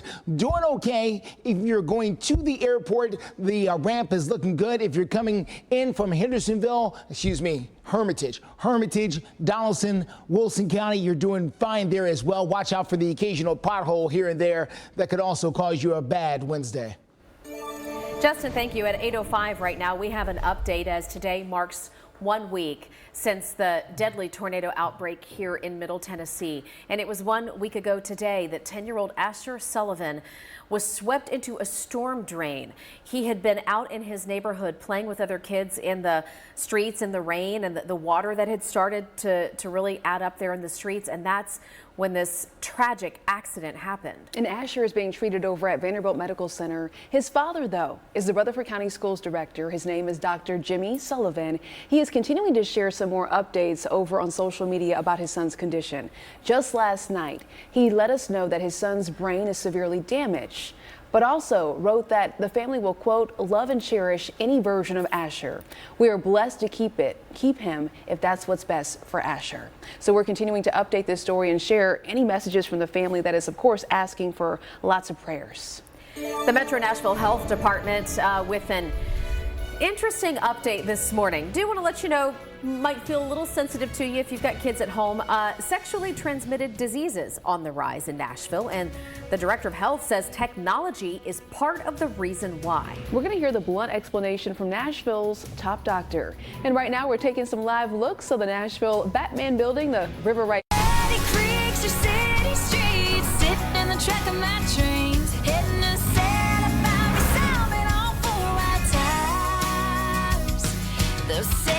Trucks, they drive me wild. This Fox 17 This Morning newscast is sponsored by the Rocky McElhaney Law Firm. 8:08 is the time. Several years ago, the CDC issued a report that said that the city of Nashville had seen an increase in STDs, namely syphilis. Well, the health department put out a message at the time warning the public, but the director of Metro Public Health says that the problems with STDs have continued on. He says a big reason for that is technology and reckless behavior. We cannot do contact tracing because what we would typically ask is, who were your sexual contacts? I don't know, it was Joe and I met him on Tinder. So that makes it a little tougher. But we're trying diligently to continue, and I think that was nationally. I don't think it's just us. But that's one of the issues and unexpected issues and consequences of technology. The health department is also strongly encouraging the use of sexual protection. Wicked weather is back in the mid-state on Tuesday after last week's deadly tornado outbreak, but this time it's from strong winds down in Lawrence County. Take a look here as the pop-up storm caused damage around the city of Lawrenceburg. These pictures show some of that damage there. The barns destroyed, the roofs ripped off the top of some of the buildings. Trees toppled as that storm moved through the area. Thankfully, no one was hurt. This morning, the National Weather Service will be sending an assessment team there on the ground to determine whether or not that damage was caused by straight line winds or possibly a small tornado. Coming up in your forecast, no code red like we were in code red yesterday for any thoughts of severe weather. This time around, a couple of showers today. We'll start planning ahead to the upcoming weekend. If you got that early morning doctor's appointment, you're looking good. 65 at Armory Drive near 100 Oaks. No big problems there if you're going from Brentwood towards the airport. Also looking just fine. We're going to take a look at the latest drive times coming up here in the next few moments. Also, want to bring you an update to a story that we brought to you earlier this week. Protection. We've been breathing this. Lots of people don't realize that mold feeds off moisture in their crawl space. But don't worry, we got this. At AFS, we'll do a home inspection for free. Good morning and welcome back into Fox 17 News this morning. Happening today, Nashville SC will play Toronto FC at the Castle. That's what Geodis Park is referred to these days. So they're going to play, and it is Asian and Pacific Islander Heritage Night, also teaming up with 90s Night. So it sounds like it's going to be a lot of fun. We're taking a live look over at the Castle. API Night is going to recognize and celebrate several Asian American and Pacific Islander community organizations, feature performances from API artists, and much more. There's also going to be a pre-match concert for 90s Night by Alien Ant Farm, who I was not familiar with until this morning. Popular rock band from the 90s. The one hit that I remember was their version of Smooth Criminal in the early 2000s, so that might ring a bell for you. If you're looking for a party, tickets are still available for the matchup tonight. We also have a Fox 17 News update now. Dickson police say a man with a revoked license is now charged in connection with a deadly weekend hit and run. We're showing you a map right here letting you know where this happened. They say Nathaniel McReynolds hit and killed Joseph Sims II as he was walking over on Beasley Drive. It happened Saturday night. Police say McReynolds was driving with a revoked license due to a previous DUI conviction. McReynolds was arrested Sunday on an unrelated charge. He is now facing 6 new charges, including aggravated vehicular homicide and being held without bond at the Dickson County Jail. We have an alert this morning now from Rutherford County, a missing man. Investigators found his car across the Rutherford County line. Let's take a look here at the pictures of 69-year-old Kevin Sharp, who is from Eagleville. Police hope that you're going to see these pictures and maybe be able to help them. Last seen more than a week ago on Saturday, May 4th, his car found the next day, May 5th, over in Putnam County.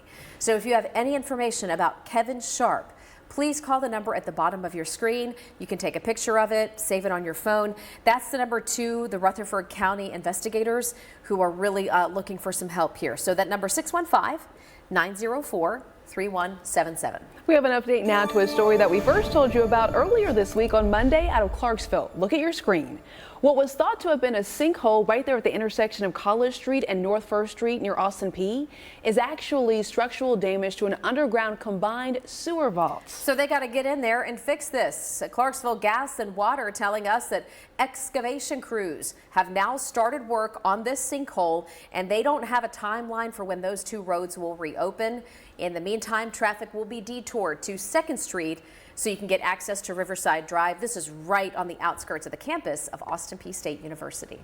Today is the last day of the Empty the Shelters. It's an event at several mid-state animal shelters that are really aiming to get folks in there. They're dropping the adoption fees to just $25 to encourage new people to get in there and get those animals. Yeah, so Nashville Humane, Murray County Animal Services, Rutherford County Paws, and the Humane Society of Dickson County are all participating.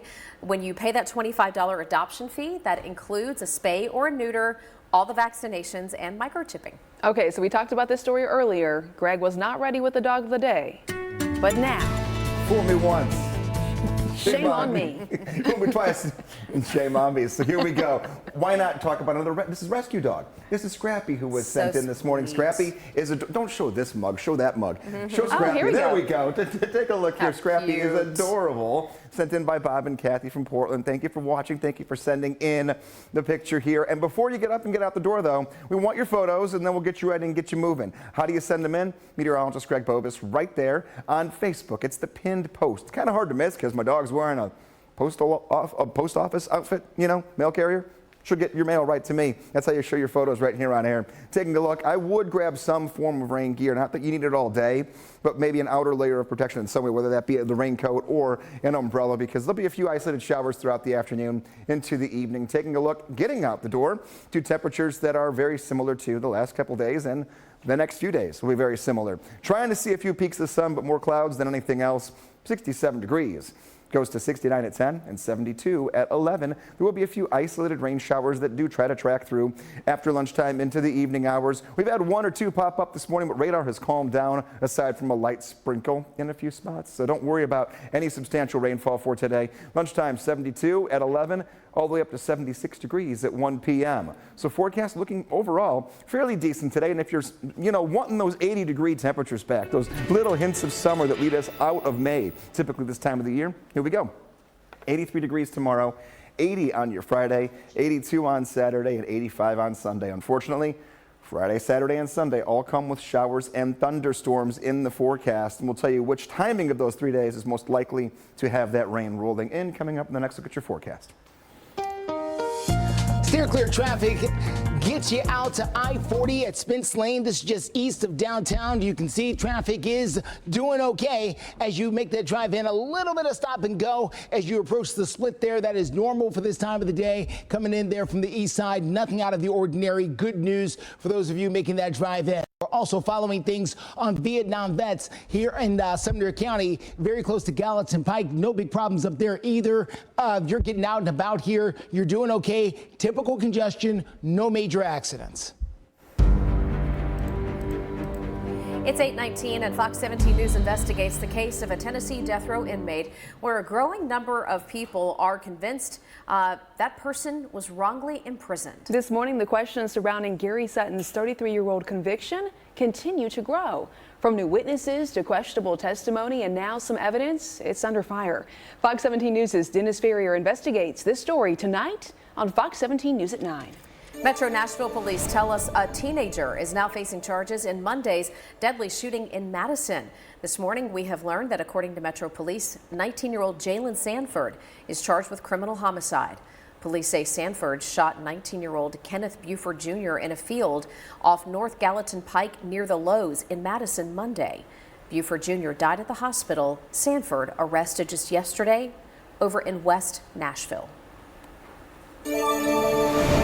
Ahead here on Fox 17 News, we're updating a story regarding the high cost of homelessness in Nashville, where we stand in cleanup efforts at parks around the city. And breaking news update.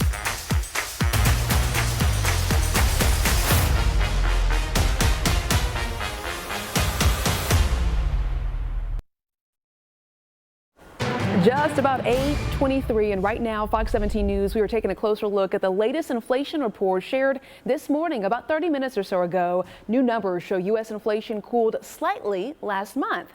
The Labor Department says prices rose 0.3% from March to April. That's down slightly from 0.4% the previous month. Now, inflation had been unexpectedly high in the first 3 months of this year after having steadily dropped in the second half of 2023. So how does this impact our bottom dollar? That's the question. The Fed says they still need, quote, greater confidence that inflation is falling before they start reducing interest rates.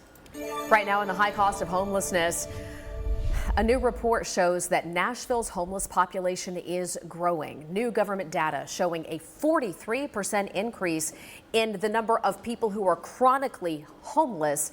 And that is despite the fact that there has been a $50 million investment into this issue. They're trying to figure out what to do about it. Now, back in March of 2023, there was around 1,000 people. You see it right there, 1,027 people who were experiencing chronic homelessness. A year later, that number now sits at more than 1,400. That's a 43% increase, as Jen was just saying. The Office of Homeless Services sent a letter to Fox 17 News, and they see a statement, really, that addresses these numbers in part. It says that addressing homelessness is a complex and multifaceted issue that requires a comprehensive approach. Again, that's part of their statement. I'm sure you can read the full statement on our website at fox17.com. 8:24 our time, taking a look, as promised, at your curious question here before we get to 8:30 and deep dive into the forecast for the weekend. There is a forest in Utah made up of a single tree. How big is the forest? 7 acres, 17 acres, 47 acres, or 107 acres? I'll have that answer for you in less than a minute from right now. Downtown, a little gloomy, but we have temperatures in the 50s and low 60s. A few isolated rain showers going to track in on and off throughout this morning. There's not been much action on the radar so far, but that will change this afternoon. There's a chance for a few more that will linger in. Here's through 4, 5, and 6 o'clock. Most of our activity will be north of 40 and east of I-65, just to kind of give you some geography on it. The more south and west we go, the more dry we'll end up being for today. And then tomorrow, completely dry. We'll have a forecast here of one dry day between now and Monday of next week. That's going to be your Thursday, and it'll be back into the 80s. So here's the answer to your curious question: 107 acres. That is how big a forest is that is made up of a single tree. And you go, how's that a forest? Well, that single tree, the root ball from it that is underground, has 47,000 trunks that have come out of the ground, but they're all technically using the same root system and the exact same tree. Coming up at 8:30, we'll look ahead to the upcoming weekend. My first thoughts on Friday, Saturday, and Sunday. Not washouts, but definitely scattered showers and storms and a decent amount of rainfall. We'll see how much we put down before we end the weekend. Steer clear traffic continues to take us out to the south side of town. 65 at Moore's Lane, looking pretty good right now on that drive coming in from Franklin. This same camera was clogged up with all kinds of traffic a short time ago, so I'm glad to see things have really straightened out over the last few minutes. Whatever that holdup was, you're good to go. Coming in from parts of Williamson County there this morning, as we are really now in the heart of their rush hour in that particular area. I-40 at Spence Lane, still a slow go. You can use Elm Hill Pike or Lebanon Pike is the best way to steer clear if you're having problems coming in from the east side. We're going to get a check on your latest drive times here coming up in the next few minutes. Nashville Mayor Freddie O'Connell laying out his plans for the future of the city, the impact even if you don't live in Nashville. We'll talk about the proposed tax increase in minutes. And a suspected we've made a special purchase of many makes and models. You can check them out at NissanofRivergate.com. Come see us at North Nashville's Nissan of Rivergate in Madison. The Good Feet Store, improving people's lives 2 feet at a time. Play free games for a chance to win money. Play this month's feature game for a chance to win $100 or $1,000. To play, go to the games that are on our website and you could win money. This Fox 17 This Morning newscast is sponsored by Pool and Spa Depot. You're watching Fox 17 News This Morning, your Code Red station. Just about 8:30 on Fox 17 News This Morning. Is Nashville ready to choose how it moves? Our Fox 17 reporter Karen Aguilar is going to break down Mayor Freddie O'Connell's transit plans, and we'll talk about that proposed tax increase in moments. Off to a gloomy start here, but we're going to see temperatures finally getting back into the 80s by tomorrow. We're going to look at only 2 days in the next 7 where there won't be rain somewhere on the radar coming up in your forecast. I-40 at Fessler's Lane, not too bad as you get into town this morning. We're going to show you where possible slowdowns could be. Thank you so much for joining us here on a Wednesday morning. For Fox 17 News, I'm Erica Glover. I'm Jennifer Waddell. We've got you covered for the last 30 minutes of Fox 17 News this morning. Well, the mayor giving his first State of the Metro address here in Nashville, spending much of it talking about his plan to improve transportation. But to do that, voters need to go ahead and approve an increase in sales taxes. Right, and would people be on board for that? Fox 17 News reporter Karen Aguilar joining us live in downtown Nashville. Good morning. Mayor Freddie O'Connell is aiming to improve transportation, including how often buses come to the station, like this station right here behind me. This can not only make things more affordable, but change lives so people can get home to their families at all hours of the day. This transportation improvement program called Choose How You Move includes a transit system that runs all year, 24 hours a day, doubling transit frequency and adding more routes to it. It also focuses on improving sidewalks, signals, and safety on roads. You've seen the potholes. Mayor Freddie O'Connell explains why getting this program approved matters. More people deserve the opportunity I had for a pathway to financial empowerment. More people deserve to have an option to get home on the bus when their late shift ends sometime after midnight. More people deserve to come to the fairgrounds without fighting traffic just to fight for a parking space. More people deserve to walk to the schools and small businesses around the corner without being in a ditch or on a shoulder. And more people deserve to catch green lights more often when there's no traffic coming the other way. And what you just heard is all a part of the mayor's proposed program. And for that proposed program to actually come to fruition, Davidson County has to vote it in. The next step is for Metro Council to put this program on November's ballot. Reporting live in downtown, Karen Aguilar, Fox 17 News, your Code Red station. Karen, thank you. We have continuing coverage of Mayor O'Connell's proposals for Metro Nashville. We want to let you know the mayor is proposing an $18 million investment into funding for Metro Public Schools, allocated to textbooks, school nurses, summer learning. And the mayor says that since federal funding is ending, that these funds would also, quote, provide a bridge to continue these services, referencing last year's push in Tennessee legislature to reject federal education funding. It is just about 8:33 right now, and Greg is here joining us to talk a little bit about the code red weather that we've experienced off and on for the last week, but how things are finally starting to look a little better. Yeah, it's been a long 7-8 days. Today's not one of those days to worry about by any means. We're going to keep an arrow right there where it says all clear.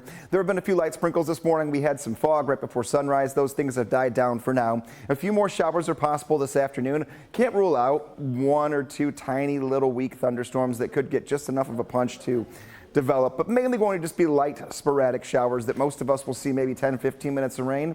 The majority of us won't see any rain at all. 65 degrees. Current temperature a little overcast for us here. All of our views trying to scrape away any sunshine we can. But I do see some relief here in the last half hour. We had a big red bullseye here in our far northeastern counties over Cookeville and Livingston when it came to visibility. That has died down a little. Fog lifting for everyone now. What's also getting a little bit better for today is going to be the pollen counts. Those are down just a touch, almost in the low category, but your Thursday and Friday, not so hot. Tomorrow, though, will be great, back to the 80s. Forecast overall, trending very stagnant with temperature starting tomorrow, but that's a good thing. We'll be low to middle 80s for 5 days in a row. Thursday all the way into next week. Nighttime temperatures in the 60s, so no curveballs when it comes to dressing for the temperature. However, only one dry day tomorrow. The weekend is the big focus here when storms return late Friday into Saturday and don't wrap up until early Sunday. Steer clear traffic gets us out to I-24 Waldron Road coming in from Rutherford County. We are dealing with a bit of a slowdown. This is typical for this time of the day. Nothing out of the ordinary here. Just know that it's out there waiting for you. If you're coming in from Smyrna and from Laverne and from Murfreesboro, this is part of your drive, and it's doing what it does. All right, here's 65 at Harding Place coming in from Brentwood this morning. Good morning to all of you as you head towards 100 Oaks. Typical slowdowns as you get closer and closer to I-440. But no major accidents to slow you down. We'll continue to watch the roads here for you, let you know about anything else that pops up. All right, Justin, thank you. In Operation Crime and Justice, we're taking you to Murfreesboro, where police say members of a well-rehearsed crime ring are taking thousands of dollars of victims' money. Police right now tell us they're looking for the man you see on your screen. He has a fake ID from Alabama that pairs with his picture and all of his victims' personal information. My gosh, I mean, how do you do that? That's what investigators are trying to find out. You can see him here walking right into the Redstone Federal Credit Union in Murfreesboro, where police say he committed fraud and identity theft. And in many cases, we were listening to some of the audio, almost sweet-talked this teller into giving him the money.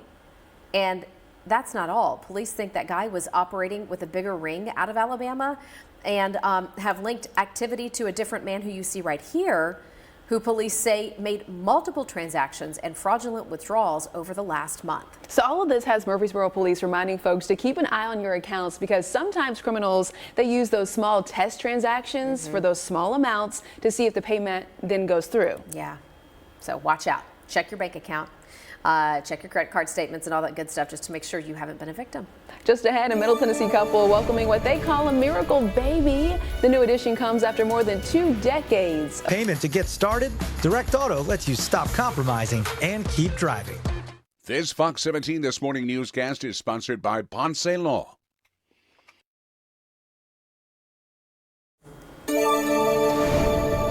All right, everyone, 8:39 is the time. Check this out. A Middle Tennessee couple is welcoming in a baby after years of infertility issues, and the mom gave birth just hours after finding out she was pregnant to begin with. It always blows my mind how that happens. Yeah. But here we are with an absolute miracle of a story. Tennille and Walter had been married for 21 years, but were not able to conceive. Well, this past fall, Tennille ended up in the hospital with what she thought was just abdominal pain. Turns out she was pregnant, and she gave birth to a baby boy at just 25 weeks. Baby Daniel, weighing 2 pounds at birth, spent 30 days in the hospital before finally going home. The McVetties say that now Daniel is doing great, and he weighs about 10 pounds. He's definitely growing. I mean, the guy, he's hungry all the time. He looks huge, but this is in comparison to a little, tyke that, his hand was just so small before. And now he just looks like he could just, start driving a car. That is a proud papa right there. The McVetties are now parents of a total of 7 children. Now, I know what we said earlier. It turns out that they adopted 6 daughters before Daniel came along. They range in age from their newborn, Daniel, all the way now to 16 years old, who now they all have a little brother. That is just absolutely precious. Congratulations to the McVetties. Very cool. 8:40 right now. Let's check in with Greg on the forecast. Not a whole lot to worry about today. It doesn't look perfect outside, a little gloomy, a little overcast. But as far as getting out the door, we're not going to see substantial chances for rain. They'll be there this afternoon, but it's not a rain for every one day like it was yesterday, where we had to work through that line of showers and storms that track from west to east all day long, and did leave us with some wind reports south of I-40. They're going to Lawrence County, Lawrenceburg specifically, to do some surveying to see if a weak little tornado could have spun up. Out the door here with some rain gear for sure, and just making sure you have the umbrella in case. Most of our day, I'd say 95% of it, you have nothing to worry about, but there will be a few isolated showers this afternoon. Morning hours, comfortable, upper 60s right near 70. We'll go 72 by 11 o'clock, and then for lunchtime, maybe you can sneak in a patio lunch if you want. I would watch the Fox 17 Code Red weather app, pull up the radar before you head outside anytime this afternoon so you don't get stuck in one of those tiny little sprinkles. 72 at 11 goes to 75 degrees at noon and 76 at 1 p.m. Next check of your forecast, we'll piece the whole 7-day together and do that deep dive into the upcoming weekend so you can make your plans. All right, thank you, Greg. Steer clear traffic. I want to give you an update on something we were following a few weeks ago. You remember the accident involving that truck that hit the overpass there that happened down on I-840 that had the interstate shut down there for a little while. Yeah, they're still out there working on it. It has not gone away. TDOT continues to keep us up to date, but you can see they still have everything shut down to 1 lane as you make your way out there through Williamson County. So heads up, if you know you got to come this way, I'm sure by this time you've gotten used to seeing the construction barrels. Just know they're going to be out there for a few weeks more trying to put that road and overpass back together. Community advocates and city leaders are pushing for change to safety measures in Nashville. We'll show you what they're proposing in minutes. Thanks for waking up with us right here on Fox 17 News this morning. We're your only local news source here with you from 7 until 9. 23 Kelley Blue Book's KBB.com Best Value Brand. Buy online, reserve from select dealers, or hurry into your local Honda dealer today.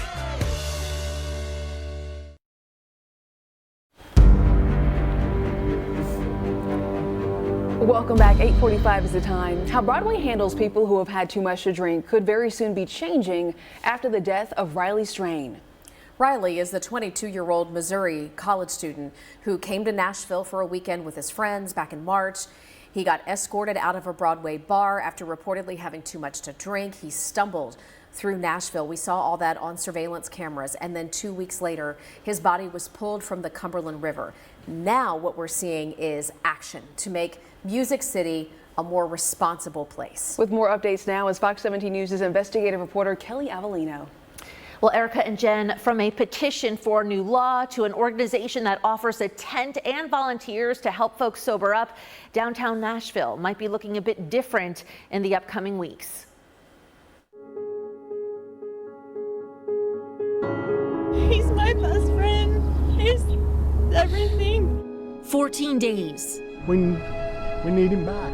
Of agony. 911, what is the address of your emergency? I'm trying to file a missing persons report. We're here on a fraternity formal trip. It's one of my good buddies. Okay. What is his name? His name is Riley Strain. Relentless searching. We're tired. We're real tired. And debilitating uncertainty.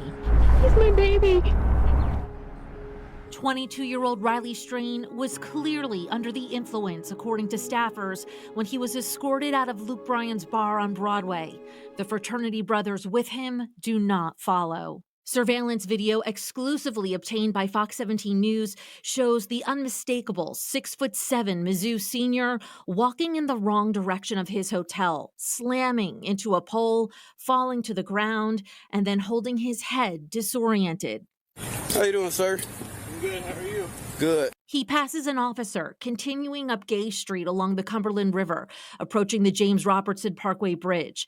It's the last place anyone reported seeing Riley or tracking his cell phone. What happens next is still unknown. Right now, we really are focusing on bringing Riley home. Metro Police, volunteer groups, and 71,000 people online joining in the search.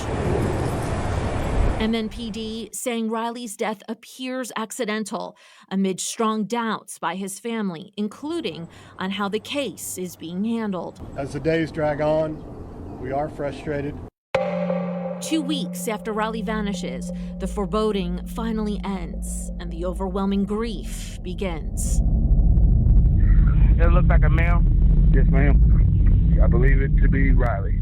Riley's remains are pulled from the Cumberland River, a family finding their son in the worst way fathomable. You've helped us get some closure here and let us take our boy home.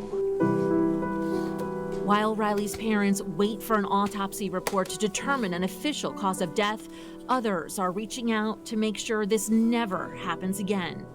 When I saw this case with Riley, it was it was very disturbing. More than 31,000 people signed this petition for a Riley's Act, started by Florida resident Deborah Borza. Her idea requires bars to find a safe ride home for anyone asked to leave for overdrinking. Right now, the Tennessee Alcoholic Beverage Commission confirms there are no specific statutes that govern escorting out intoxicated patrons or providing assistance in getting someone home. It would be mandatory for any person that's disoriented or intoxicated or not themselves to have a safe ride home. Deborah has already sent the petition to Tennessee legislators. This, as Metro Council member Jacob Kubin is pushing for a resolution in Riley's honor for safety improvements along the river, like better fencing, easily accessible surveillance video, cleaning up the dangerous debris, and rehousing homeless people who live there. Even one situation like Riley's is too many, and we're continuing the work to make that never happen again. Kubin is also working to get the Red Frogs organization to Nashville.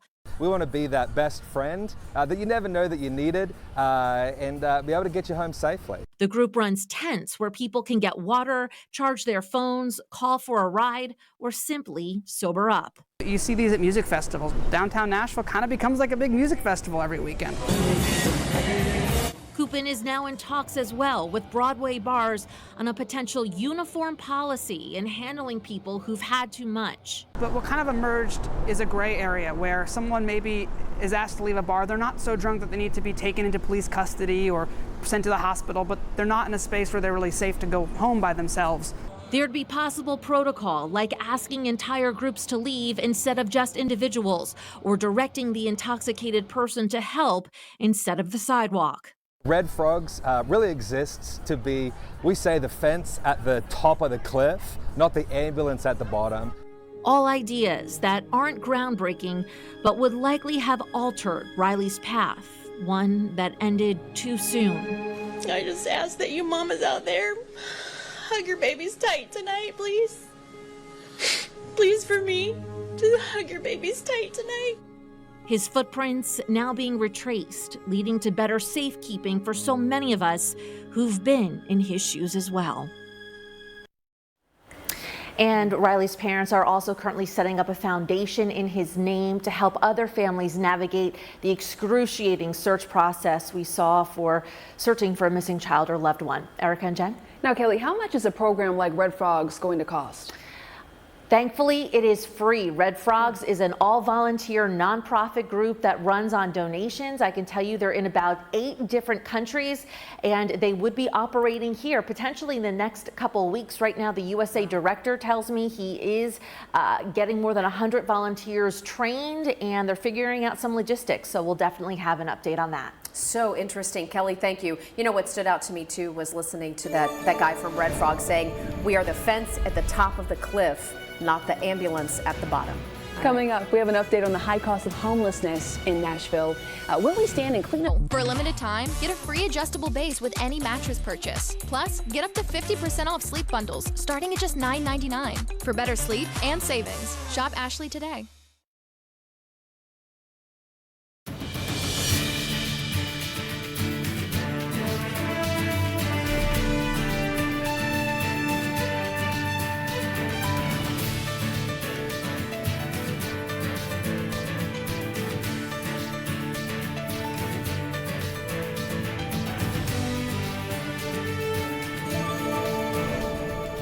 Welcome back. This morning in the high cost of homelessness, Nashville's homeless population is growing. We've been documenting this story all morning. New government data showing that there's a 43% increase in chronic homelessness in the Nashville area. That's despite $50 million worth of investments to try to fix the issue. In March of last year, about 1,000 people experienced chronic homelessness in Nashville. A year later, that number is sitting at more than 1,400. In a response to this increase in the numbers, the Office of Homeless Services, they sent Fox 17 News a statement that reads in part, and I'm quoting here, "Addressing homelessness is a complex and multifaceted issue that requires a comprehensive approach." To catch up on our previous reporting, though, go to fox17.com and search the high cost of homelessness. And time right now is 8:55. One last look outside first to see, oh, there's a little blue. We're trying to sneak in a little bit of sunshine here. So whatever you get, enjoy. It will be fairly cloudy today. As far as the forecast going forward, a few isolated rain showers. It's not going to be rain like yesterday where that line moves through and we all get rain or thunderstorms. Very hit and miss, mainly Nashville on east. So east of I-65 tomorrow. Ice that Dr. Lazar uses at his Beverly Hills office, you can do it at your own house. And it's available today at 51% off. Go to asadeals.com. Sponsored by the Big 98, Nashville's #1 for new country and the home of the Bobby Bones Show. What an honor it is to be back here at Cabaret with Grammy Award winner, Country Music Hall of Famer Ray Stevens. Ray, now the rumor is that this is the last year, 2024, that you'll be performing in the Cabaret. This is the last year that I will be doing a scheduled performance. Exactly. For the whole year, but I still will, come back and do a show every now and then. So you're not retiring on us? No, I'm just not doing a set schedule for a whole year. Right. Here. I'm going to go out on the road a little bit. How did you come up with this incredible venue concept? Because it's nothing like what you had in Branson back in the 90s, which was a hit. I mean, you sold out consistently. Yeah, Branson was a whole different ball game because that Branson was a different type town from Nashville. Right. People flocked there from all over to see shows. They wanted to be entertained, and so I had a 2,000-seat theater there. But here, this only seats 700, and it's more like a Vegas casino club, The show